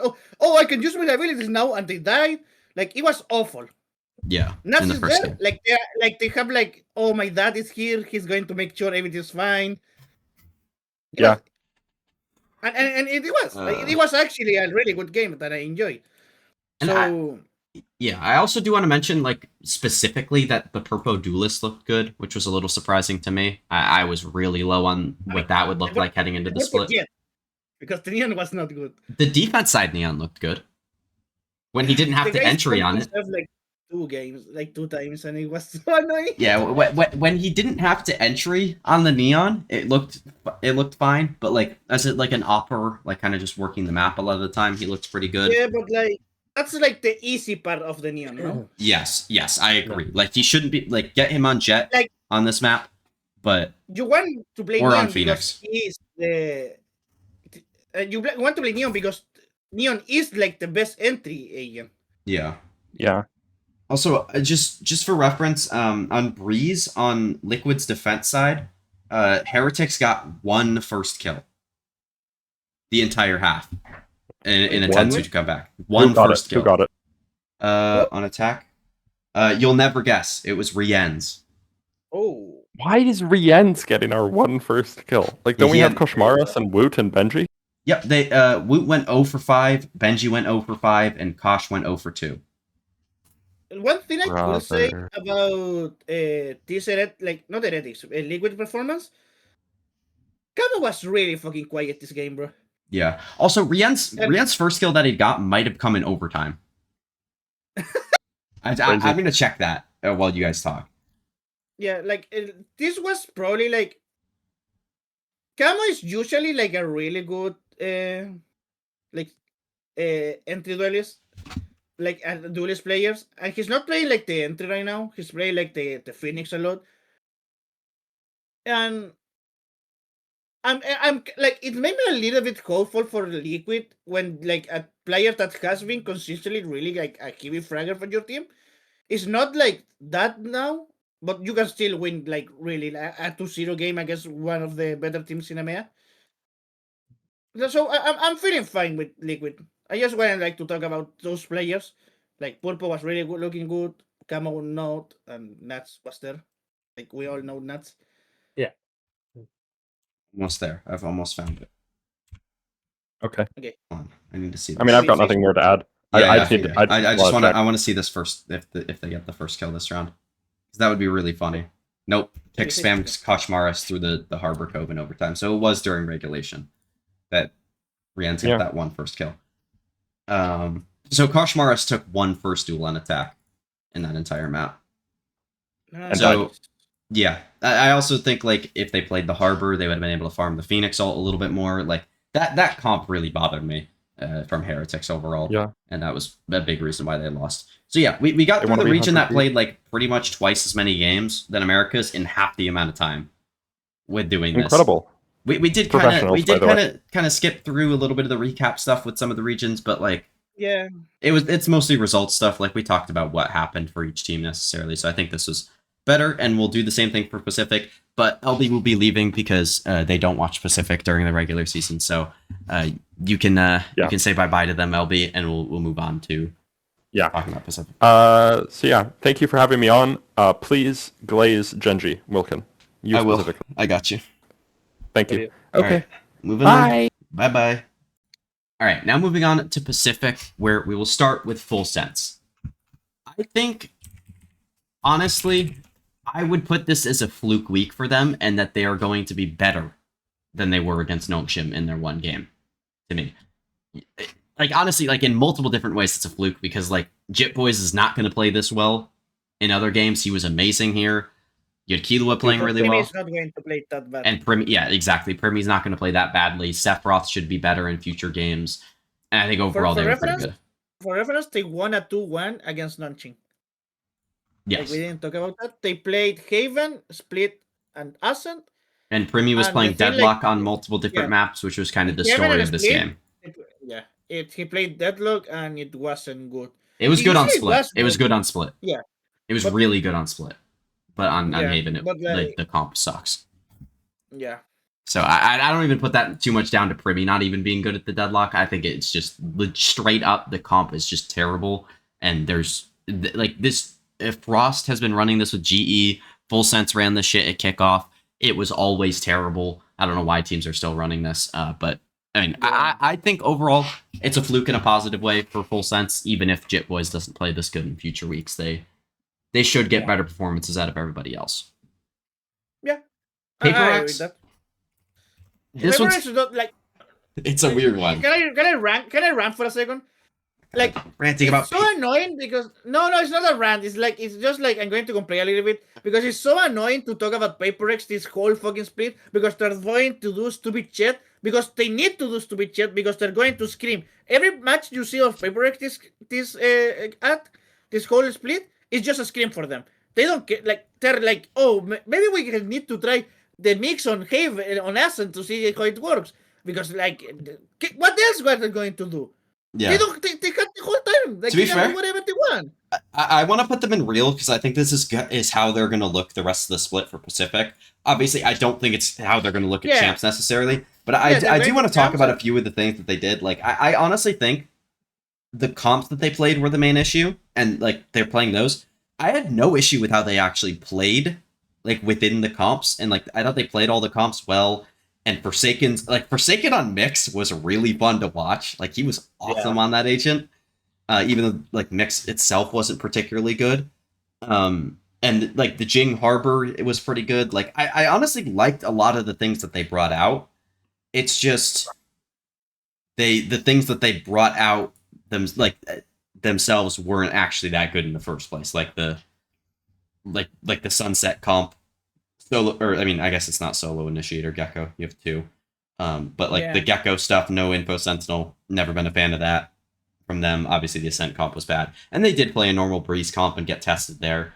To be fair, I didn't watch that map, but yeah, like I don't know, it just wasn't like it wasn't great, but it wasn't like concerning at all for Paper X, and I think this is just how they're going to look the rest of the split, and they'll come back at champs and look much better. It's real because they're not going to try hard, but it's like fluke because like this is not Paper X, you know? Yeah, but it's how they're going to look the rest of the split, I think. Yeah, it's annoying. Then Team Secret. This one's kind of difficult to me. I'm curious what you guys think. Adba, where would you have them overall? Oh, I'll talk about the result after. Is he muted? Um, Oh, okay, there you go. I don't know. I agree with it because Oh, you're eating. Okay, I think okay. they're. I think they're just like I don't know. They kind of feel like they're just theory crafting a little bit. Like they already have champs secured, right? No, the Team Secret. Oh, No, Team no, Secret. Yeah. I'm behind. Yeah, you're good. Fluke for sure. I think I agree with that overall. Their game against Varel like was really weird. Like mechanically, they just did not look up to par at all with I just don't Varel. understand how. I mean, I didn't watch the DRX game personally, but how do you lose to Varel and then win against DRX? Because they had a good What idea of how to play against the triple duelist. That was why. That's good then.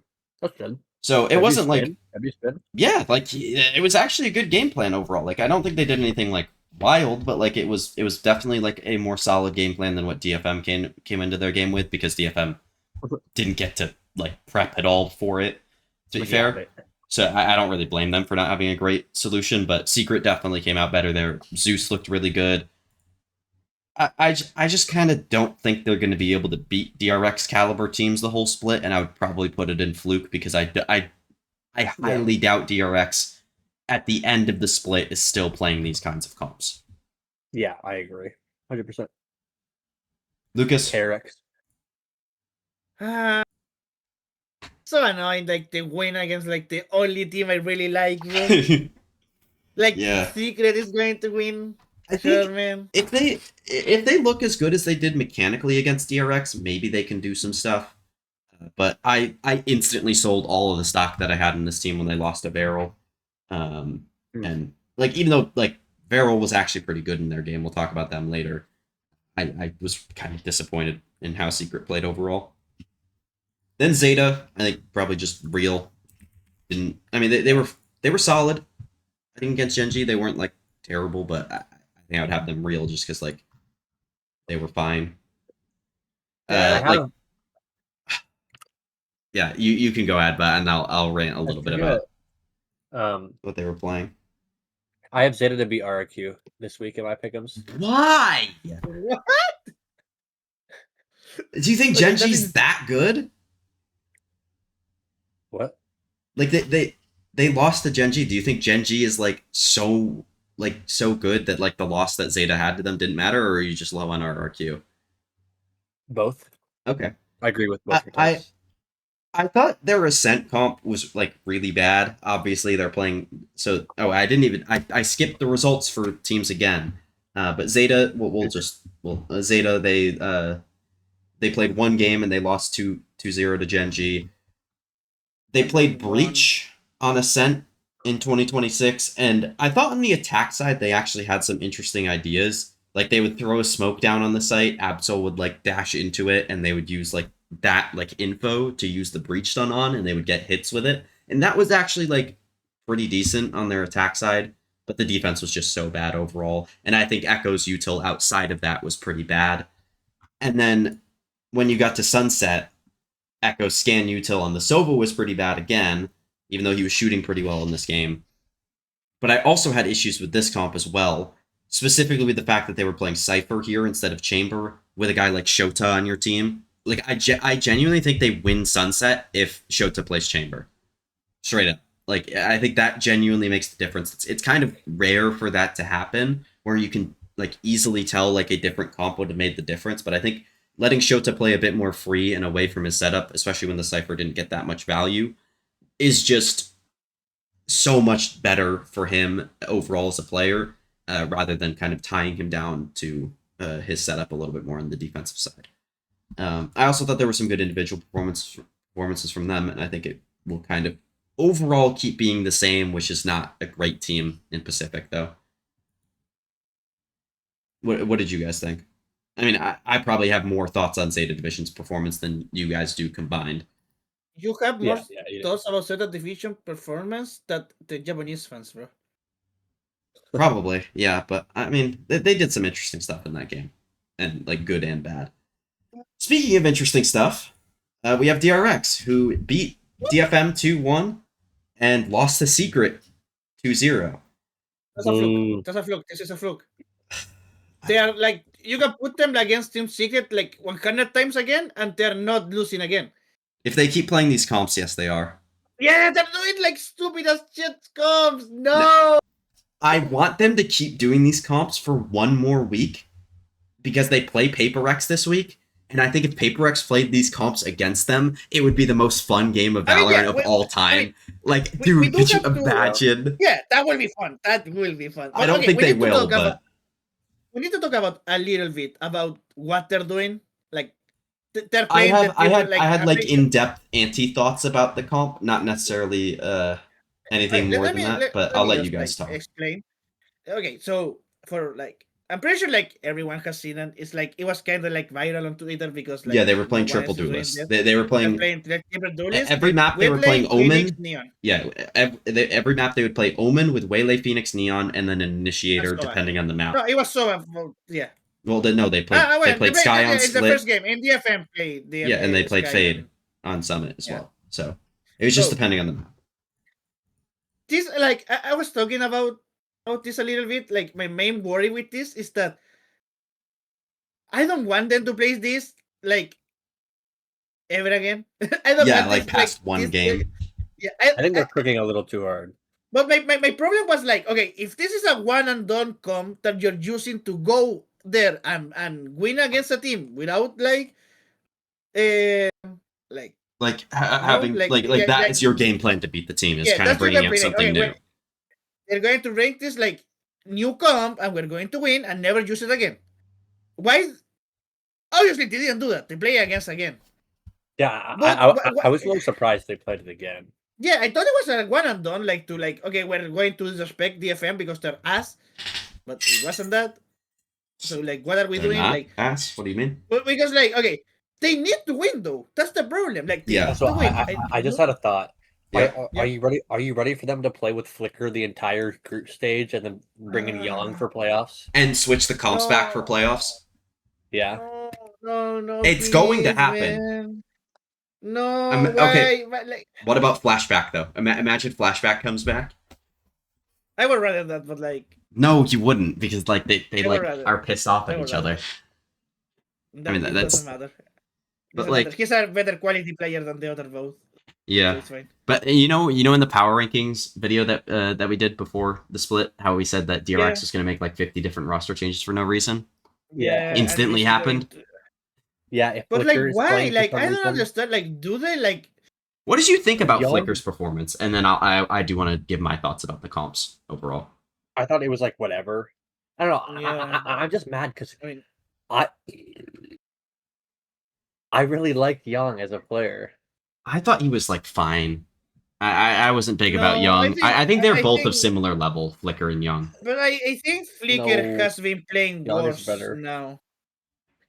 FLUKE showed some both games. FLUKE's first two games were similar to Young's first two games, where they both showed decent flashes of being okay players, but they are not good right now. And I think Young in his first couple games was definitely not good, and he showed some more stuff down the line for DRX. Yeah. Whereas FLUKE could potentially do that. But my main thing, I just want them like to stop doing this shit, bro. Yeah, if they don't play these comps, they're probably fine, especially if they bring Young back in. Good players, bro. Yeah. You have good players to win. Like you don't need to do this. You have Frin, you have Hyunmin, you have Mako. Like they're like three really good players. You can win. And Bane is good. Well, don't disrespect Bane. Yeah, sorry, but I just think like the other one is like a step above a little bit. All right. So yeah, I had a lot of thoughts about how you play against this comp on the defense or on the attacking side rather than the defensive side, because on defense it's like you're playing against triple duelists that are just going to rush a lot of rounds or do some fakes and stuff like that. It's not like super complicated what DRX is actually going to do.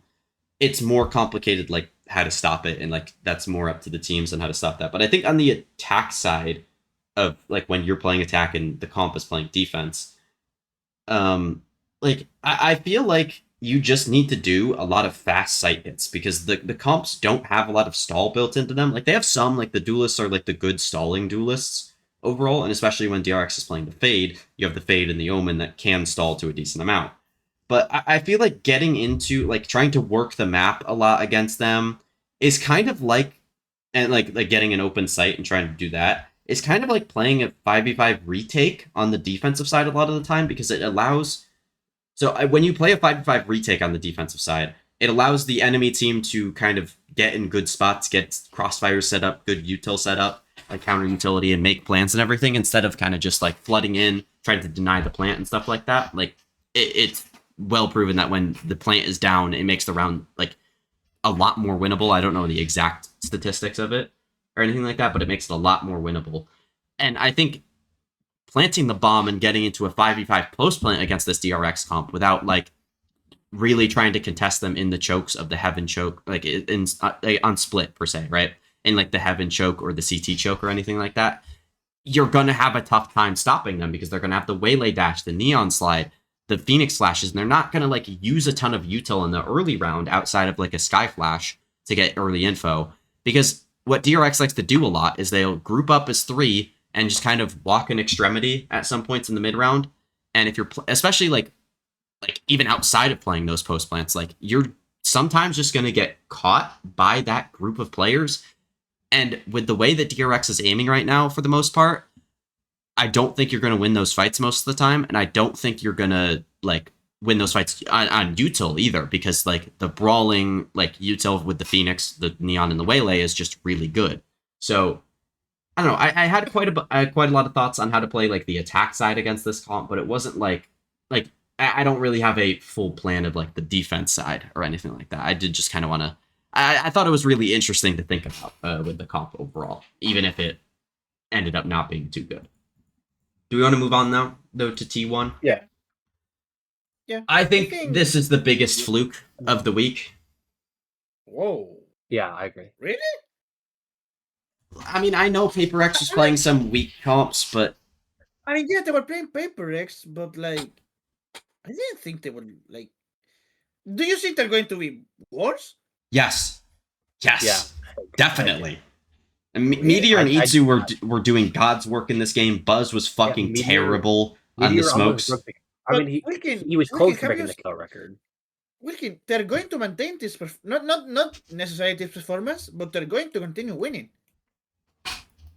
They play Barrel next, and then Team Secret. DFM. I think they'd lose to DFM and then DRX. If DRX switched the comps. Actually, I think T1 would lose to DRX playing the triple duelist, honestly. Yeah, because honestly, just the way like I would get mad. Like they win all those games, they're 4-0, and they play against DRX who's playing triple duelist for the 5th game in a row and then lose.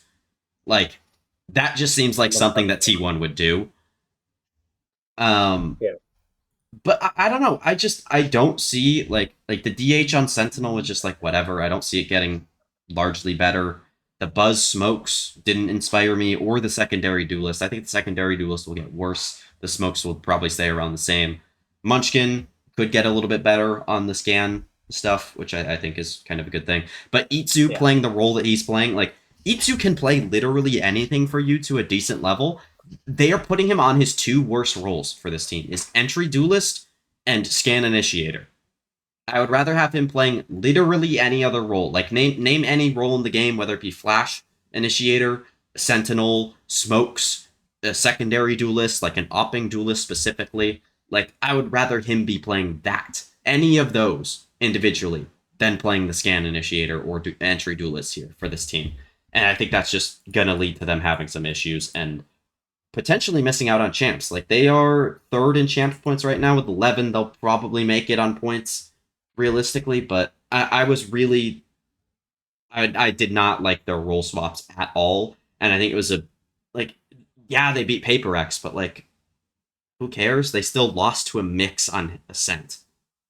Yeah, Like, that's insane to me, bro. It's people have loved to worse. I mean, have they? Yeah, When? we have people losing to like the Lotus Globe comp from J comp Globe. But no, that was good at the time. It's not good No, anymore. it just wasn't, bro. I don't know. I would personally have them in Fluke. I don't think like even if like Paper Yeah, X is like still chudding with the comps, I don't think they would beat Paper X again. I don't number like we're going fluke, but like I don't think like they were like I think they're going to continue winning. I think they're going to like make a stupid run to champs and get demolished there. Yeah, I mean that's honestly probably the most likely scenario. Despite Yeah. me not really think they're very good. I think honestly, if this team goes to play-ins, I don't think they make it out of play-ins. Okay. Which is Okay, I now know we're that's an glazing. insane take, but Next team, we're glazing. yep. Real, real, real, real, real. Real good Korean Valorant. Yes. Finally, bro. If they had just beaten Who Zeta, would've I would have maybe thought a little fluky. I had some questions about the Roxville Sentinel, but they beat Zeta 2-0 in a kind of like insane overtime game in the second map of that game. And then they ended up beating Nongshim 2-1. And I think you could argue that Nongshim was the better team in that game overall. I wouldn't. Not the last map, but I think Split, you could argue Nongshim should have won. Yeah. But at the same time, I'm really liking what Genji's bringing out here. So they actually did make some of the role swaps we talked about in the power rankings. But it was a little bit different from what we thought it was going to be. Ash was playing the primary duelist here. Raxkull was playing some secondary duelist as well as some Sentinel. And then Texture was playing the other Sentinel with specifically the Chamber, and then occasionally some duelist as well. With Charon on Smokes and then Athena on Scan, which I think overall is really good roles for this team. I think Raxkull did struggle a little on the Sage early on, but against Nongshim looked a lot better on the Vice. I think even this team has gotten some not great individual performances from guys that you expect to be very good. Like I think Texture and Charon specifically weren't that good in their game against Nongshim, and they still beat Nongshim, who are a decent team in Pacific. Like I was just really happy about this team's performance, and I think even if you don't get the same level of performance from Raxkull and Ash, you would expect to get a better level of performance from Texture and Charon. I can expect Ash to continue like not a dominant performance, but a really good and solid performance. I think that he got that. I think that's more likely to happen than to not happen.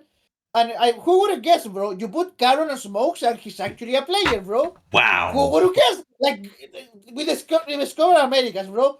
No one. That's like it was so annoying. Watch Charon like be underutilized in this team for like 1 year in a row for no reason. Yeah. I mean, and then like okay, like you have the.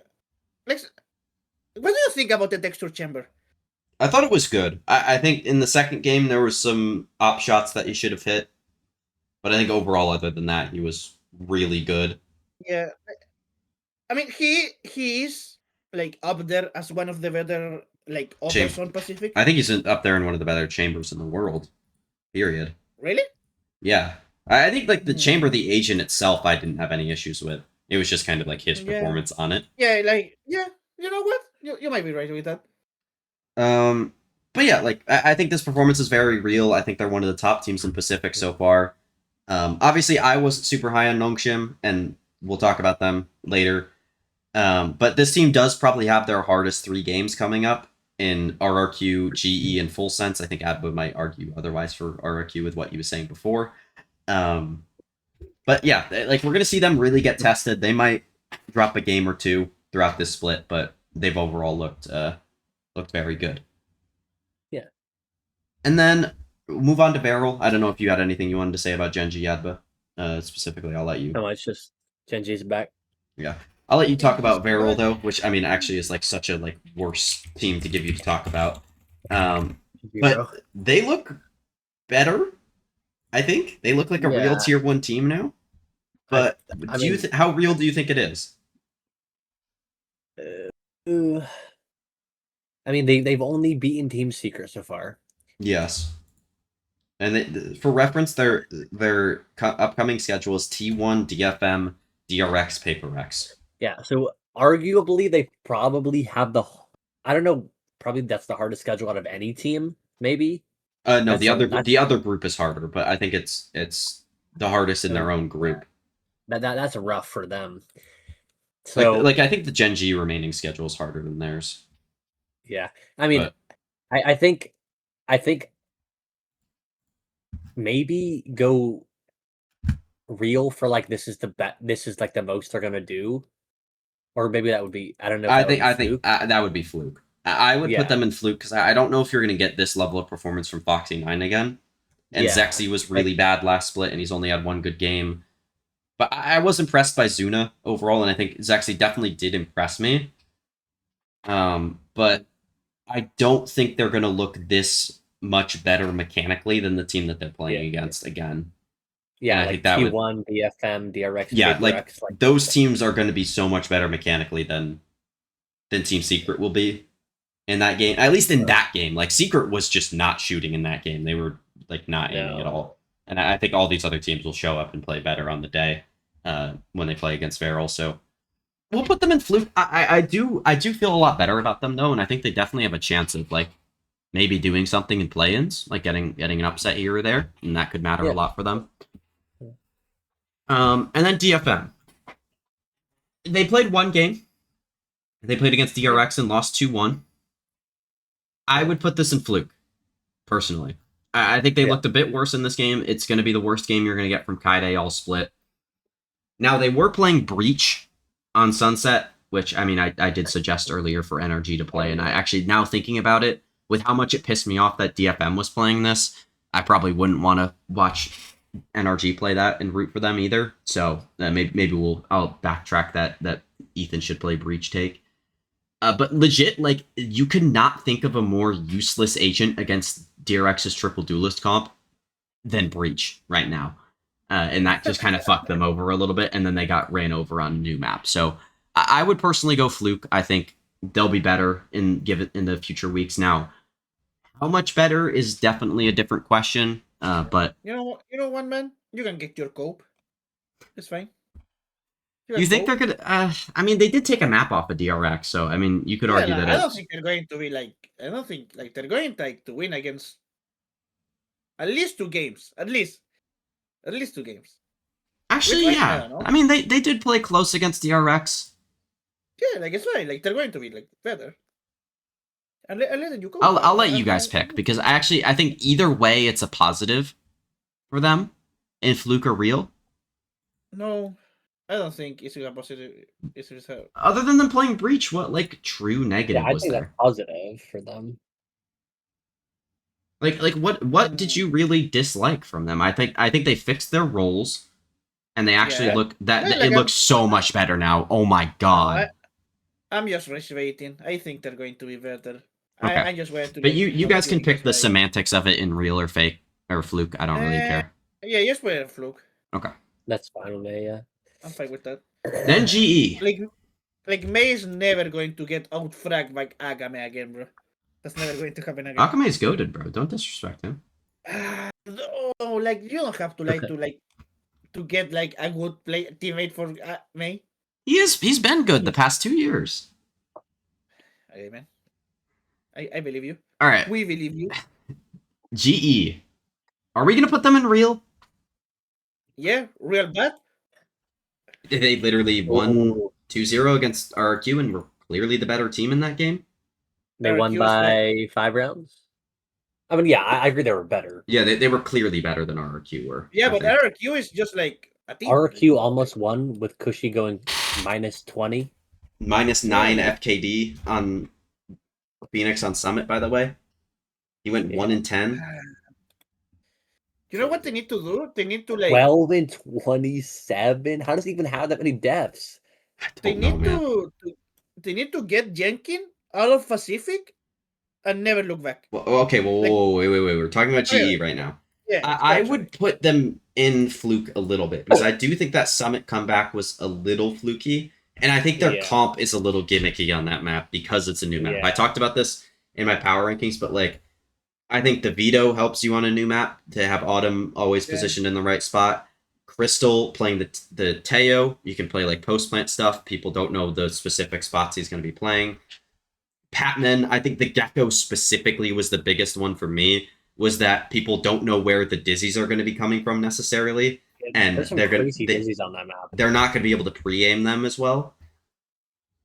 Like all of the closable doors you can use the dizzy through, or like just a spot, Yeah, and you can shoot. It'll shoot through the window. Like there's actually some crazy dizzies on that map. yeah. So I can see why like they.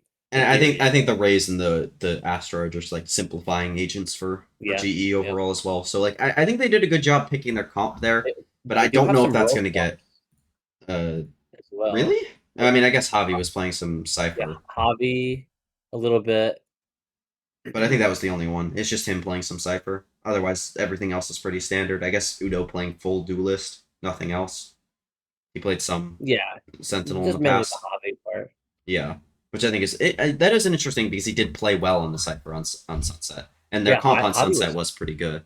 So I think you could put it real. Like this is probably what they're going to be for the rest of the split, but I think their Summit win was a little bit fluky.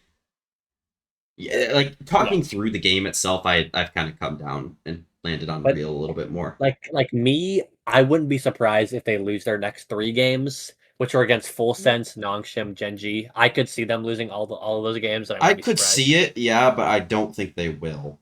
I think they'll win against Nongshim. I can see it. I am seeing it. I will see it. Like Good. I actually like this. Even though they won a 2-0, it's like so weird because I just cannot like see myself like thinking this team is going to be good. You know? Yeah, I yeah. don't know why. I don't know what's And then, something. Our- I RRQ definitely feel a lot better about them. Like if we were doing like winners and losers from week 1, they would be in winners clearly for me. I was really worried about them heading into the split. I'm a lot less worried about them now. I'm just a hater, so losers. They fucking did my boy Frost, bro. So dirty. Your They're boy. going to Yeah. Yeah, your my boy. my boy, bro. RRQ, I mean, they signed Zan, played a couple games with him, and said, "No, I'm good." Actually, To be fair, in the offseason tournaments they played, or the offseason tournament they played, Zan was like the 3rd lowest rated player in the entire he event. wasn't that good, but like he needs some practice, bro. Yeah, I don't know. I that was a little weird. I think this one's another gray area one. I would lean Fluke because I think they'll be better in future weeks, but that feels a little copy. I say. think it's copy. I think this. And also, it is definitely good. I don't think Yeah. they're gonna be better. I don't think they're going to be better. I think like the RQ going to like internationals. RQ that was like the second team in Pacific is Yeah. like that's long That's gone. over. Yeah. They lost like. I think their comps are just clearly- awful, though. To be fair, I don't really Yeah. think the players are playing know, that like- badly, What was it? Maybe other like than Cushy. losing Ewok like was a really big like. Big deal, yeah, because I think their reads on the meta are not very good right now. Yeah. Even though, like, I don't know, Warbirds is still here, and I liked Warbirds overall as a coach on Team Secret when he was Yeah. back then. So I don't know, like, it's just kind of weird with them. Well, Do we want to move on though team. to Nongshim, who played 2 games this week and lost both of them? I'm completely shocked. Before we get into actually picking the winner and losers thing, I did want to mention one thing. So on Haven, map 3 against Genji, on their attack side, in the first half, I think it was 8 out of the 12 rounds started towards A, with some kind of A default, or like A fight.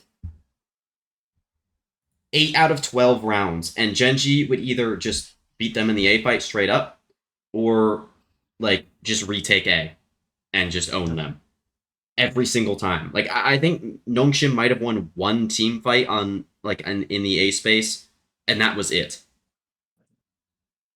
And then Genji was just insanely good on attack as well, and the game was kind of over once Genji won the pistol. So I did want to mention that because like it kind of like I don't know. They did some nice stuff, but it wasn't enough to win. And I think that's been the story of their year after winning Master Santiago. And I would say this is very real for them. This is one where like I think some people are going to argue for FLUKE because they lost to good teams. You guys might even argue that in this video here with me. But for me, this is the team that they've been at every single game they've played outside of Master Santiago, and people are just holding them to some higher standard because they went on one big run. Like, I mean, it was a good run. I mean that is true, but Like- they're FLUKE. But like I mean, a team can just like pick really high and not be like fluky for that, you know? Yeah. Yeah, I didn't say I'm not saying that like they didn't deserve to win or anything. Yeah, like they Yeah, just Master pick really Santiago. high, and now they're struggling to maintain that. But like that's not. Like, I think it's I- weird. I think this like this is mostly what I expect from Nongqing ever since like Santiago. I will say like there were positives from this team. Like RB looked a lot better in these games. I thought Francis was kind of just not good in either of the games. Ivan calling him one of the worst players he's ever seen. Honestly, I started to see the vision in these two games, even though his stats were good against Full Sense. Francis, listen to me, brother. Yoru is back. Just wait, Francis, please.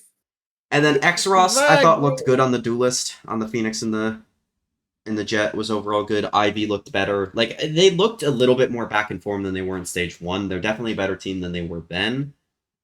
But I don't think they're going to be very good this split still. Like I think they're going to be kind of just good, not great. Like that. Yeah, I can see. Realistically, like they play GE, Zeta, RRQ. They definitely have a shot to win all of those games, and like a good shot to win all of those games. But we'll just have to wait and see for those before I really have a hard opinion on them.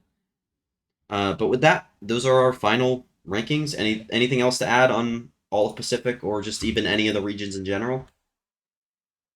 Oh yeah, we do have to talk about China. Do you still have time to do that, Adba? Yeah. Okay. We got 10 yeah, minutes. yeah. We'll move on and we'll talk about China. Then we'll let Adba do his piece on China. All right, now moving on to China, where we'll just let Adba go through and do his FLUKE or Rio rankings. We should go in order with the teams. Yeah. So starting with XLG, I think this is definitely fluky. Like they're getting caught off guard because of EWC, especially towards the start. That Titan Esports game was insane that they lost, but then they beat DRG, beat All Gamers, arguably 2 top 5 teams in China, and then they just lost to Billy, which I mean we'll get later, but Billy have been on a steamroll, and they probably should have won this game. This was, I mean, Russia's BLG playing won 8 Neon rounds in a row. Oh my god! What? Yeah, I said Russia's playing Neon. Yeah, the roles are interesting, but Rusia, Rusia in my Sentinels rankings, I have him really high, or like he's like in the middle of the pack. But for where he started in week 1, because I saw he's gonna be playing Senti, and I'm like, that's kind of weird, because I don't know how good he's gonna be lurking and stuff like that. But especially on Ascent, he was really good on the lurks on attack. Like he actually won them like 3 of these rounds, probably, at least 2 of these rounds. But yeah. So XLG for FLUKE. And then JDG, Real. This team is just awful. They dropped their best player, and they just can't win a game. Wait, which one? Real? Real, yeah. This team is not going to win a map. I was looking at the results. And Tai Lu, definitely Real. This team is They're looking good, right? probably the best team in China right now. Holy shit! Okay. They're 4-0. They've beat... see, who have they beat? They beat EDG, FPX. I mean, you could say maybe FLUKE. They beat FPX, Trace, JDG, which are probably bottom 3 teams. But they did beat EDG. That was week. That was their 3rd game they played. Yeah. So EDG have had some rest prep time after EWC. And yeah, I mean, they look great. Sufat Baby's calling is insane. All these players are peaking. Slowly is insane. Splash is one of the best duelists in China. I have him number 3. Yeah, and I mean, yeah, Sufat Baby's calling insane. He's leveled up at his ending of Wolves. He was kind of rough, but now he's the honeymoon phase is going great, and we got to keep that going and make champs. And DRG, this is real, I think. What's the record? I did predict this when I was doing my China power rankings last episode, Yeah. and I said they would regress. I had a feeling they were going to regress, and it looks like they are doing that. They're 2-2 right now. They have a +2 round differential, so like they're barely winning these maps. Yeah. And they did beat Billy week 1. There was that game, but then they barely beat Titan Esports Club, the worst team in China. Holy gigabanger. First 2 maps. Yeah. 16-14, 13-11. Yeah. And then they've lost to XLG and then Wolves. So that's kind of a shock, especially that last game against Wolves. So I don't know. Also 2-2. Yeah. Confidence is just going down for this team. Then And Titan Esports Club, this is real. bad. They're very, very bad. Like they played all 5 of their games already. Yeah. So it literally is real because there's no chance to prove it wrong. Over. They like, I don't know. Their players are just really bad. They just like can't do anything. And Hao Dong is playing Senti for some reason, and he's my worst Sentinel in China. He looks so bad. I don't understand how any like coach with brain capacity is trying to do this. Yeah, I mean, like Lucas is the only good player on this team, right? Right, Lucas. Yeah. I agree with that. And then Billy. Real for sure. Oh wow. Okay.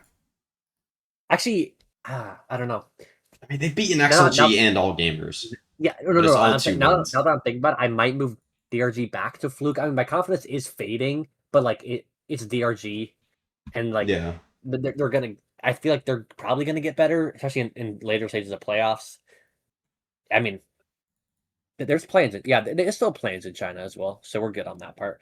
I mean, BLG. They're looking insane. They're 4-1 right now. They beat XLG. They beat all gamers. They beat really good teams. Neff is calling great. He looks really good on smokes. He's playing a lot of smokes now. He's playing a little flash initiator here as well. Yeah. I think he was he also playing Fade? So on one map? Maybe. Yes. It was against all gamers.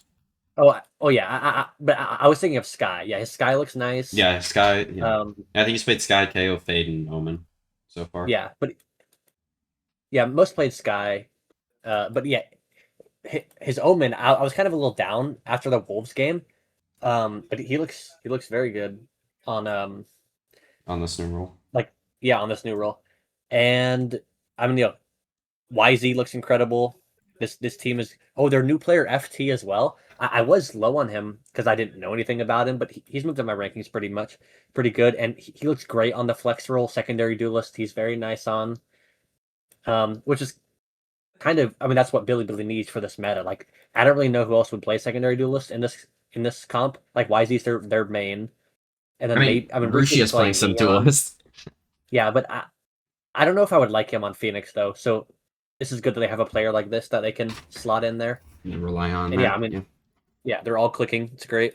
All right, the team that I am the most interested in what you think is Nova, because I knew they were doing better than normally.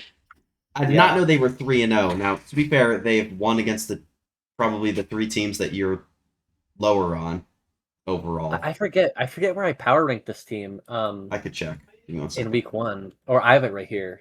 Week 1 power ranking, I was 8th on them. So I had them above the bottom. And you have them 7th now. Yeah. So, I mean, Nova is. I feel like I want to say FLUKE, just because they have beat the bottom 3 teams outside of TAC. JDG and Trace. Yeah.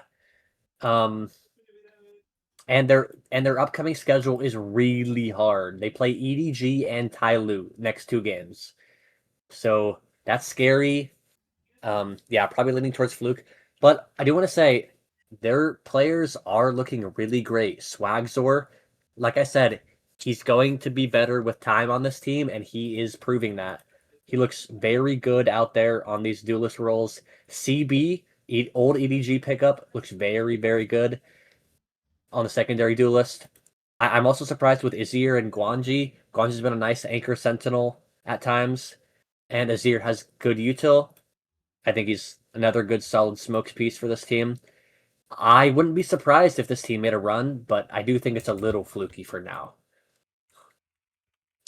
And then Trace, I mean, this is real. I can say the same thing that I said about Tech and JDG. Yep, just They bad. don't have any really good players. Don't know how to mechanics just like aren't there with the level of the other teams. Although Kai is really good. I like him on Duelist. He's I mean, on he's this team been for good in forever. China. Yeah, like Yeah, I he's on- liked him back in the day. I remember him. Back when Trace were good. Didn't Trace make an international at one point? Yep, they've made multiple. Yeah. They made it to So, Champs like, 24 and made it out of groups there. And then Cool. they made it to Masters. Was it Bangkok? I think it was. Yeah, it was Bangkok. Yeah, it was the One of first one in those ones, 2025, and they were awful at Yeah. that event. One of the worst I mean, Masters yeah. performances of all time. But yeah, I mean, if Kai can get off this team, that'll be great for him. But like, yeah, just I mean, yeah, the F key their new pickup is not very good. I like Delby though, but the roles don't work for him to play any sort of duelist really Yeah. because like yeah he Delby's good on Sentinel, but I don't know. This team just is not meshing. It's Yeah. like not good. And then Wolves, this is Fluke. I want to say they have shown some glimpses of what could be good on this team, especially in their week 1 win. But now that we know Tech is bad, It's like, who cares? yeah. But they did just beat DRG, so that's kind of nice. That's a good positive for this team. God, 'Cause they they won did so lose- many retakes here. Holy shit. Yeah, On yeah. Lotus. They did lose to two decent teams, but then they did just beat DRG, so that's good. XLG for their last game, they had a really hard schedule, and they're 2-2 right now, so that's solid for them, I would say. And Glacier has looked insane on Duelist. Was he playing Duelist for them last split? Was he the one playing Waylay in that one game? Well, you continue your point. I just want to check. I'm Yeah, pretty it sure, was. yeah, Yeah. because he was playing Duelist. Yes, it was this game. Okay. It's just one of the worst But- clips I've ever seen in that win. Yeah, where he like popped his TP in the open, right? Yeah, yeah. But I mean, yeah, not relevant to this conversation, but it was Yeah. still funny. Yeah, but If he's playing well, that's good for luckily them. he hasn't played any Waylay this split. Only Neon, and he looks very good at it. Well, actually, no, I think he's played another agent, but majority Neon for him. And yeah, I have him 7th, so middle of the pack in my rankings. That's good for him. And moving on to FPX, this is Fluke because they did show some signs towards the start of the split, like they beat. I mean, They signs beat of Trace, winning. lost to Nova, and then beat JDG. Yeah, they showed signs of winning, which is And like then good lost for to this Tyloo. team because they can act. I don't They know. took They a can map beat off the bottom Tyloo? teams. Yeah, they did take a map off Tyloo, which was Ascent. But Ascent. Tyloo are not good on Ascent, and they're Okay. playing the standard comp. So then, like- yeah, that'll do it. Yeah, but Tyloo are not good on Ascent. That is kind of an issue with Tyloo. Their map pool is a little weird. Like Sunset is not favored for them. Ascent's not favored for them, which is kind of. But I think that weird to have. shouldn't matter regionally, right? That it'll mainly come up at Yeah, champs if yeah. they make it. EDG, this is Fluke probably. I knew They you were look gonna do worse that. than they look worse than they. I mean, yeah, it's EDG. You know, like they're when they get to They, playoffs. their first game was against Tyloo, and then the other two games were against shitters. From Yeah. what you've said, so I'm not gonna. I wouldn't panic Yeah. about them just based on the results. Even All though I haven't gamers- watched the games. Not much to say about EDG. All gamers as Fluke as well. I figured. They were experimenting with roles a little bit. They were playing Fanger on Perma Chamber, which was not my favorite. I actually was very disappointed with his performances in those games. I think that was the game against XLG and Billy Billy. Oh, he played There was one Brace against Wolves. He played some chamber, and then he Yeah, but he wasn't really ever perma chamber, but he's been playing a bit of it. Yeah, he's been playing a lot of chamber this split, which is more than he has in stage 1. But Yeah. last game against Tech, he was on perma neon, and he looks exactly like he did in stage 1. Yeah, He looks, but very it's good. against Tech, so I mean they're gonna get a test against DRG though, so that's good. Yeah. But I mean, we need a confidence game out of him. Yes. My main thing is that Summit he was playing chamber on, and he played neon on this map and went 24-9 with 340 ACS. Yeah, that'll do it. So like this is a good confidence boost for him because he had some very down games, and yeah, on his Twitter he was a little sad. I saw his recent posts, but It's all good, bro. just lock in, man. That's it right there. All right, so these will be our final tier list, I guess, for China, as well as all the other regions. So if you want to go check, look back at what we had there, you can go back and rewind it. But yeah, if you guys enjoyed, make sure to leave a like, subscribe, all that kind of stuff really helps us out. We're gonna be trying to do an episode about every week. We have some plans for like stuff that we want to do. We're gonna be trying to give you guys some like interesting ideas and stuff. Speaking of that, our next episode we are gonna try to do some kind of like Q&A / like a VFL update and talk about maybe like some of the VFL stuff as well as recapping some of the games. So it should be pretty interesting there. Let me know what you guys think about. Let us know what you guys think about that in the comments below. I'm used to recording my own videos. As well as just any questions that you have for us. It can be Valorant related, not Valorant related. We'll post on my or on both my and our Twitter account, as well as do a channel post and stuff like that about all this kind of stuff. So you guys can answer there as well. If you don't see it, I'll also ask in my Discord server there as well. So yeah, if you have any questions for us, put them in the comments below. And yeah, we'll see you guys in the next one. Bye bye. Unless anybody else has anything they want to say before the episode ends, other than bye. No. Bye bye. Thank you for watching. Thank you. Goodbye. Bye.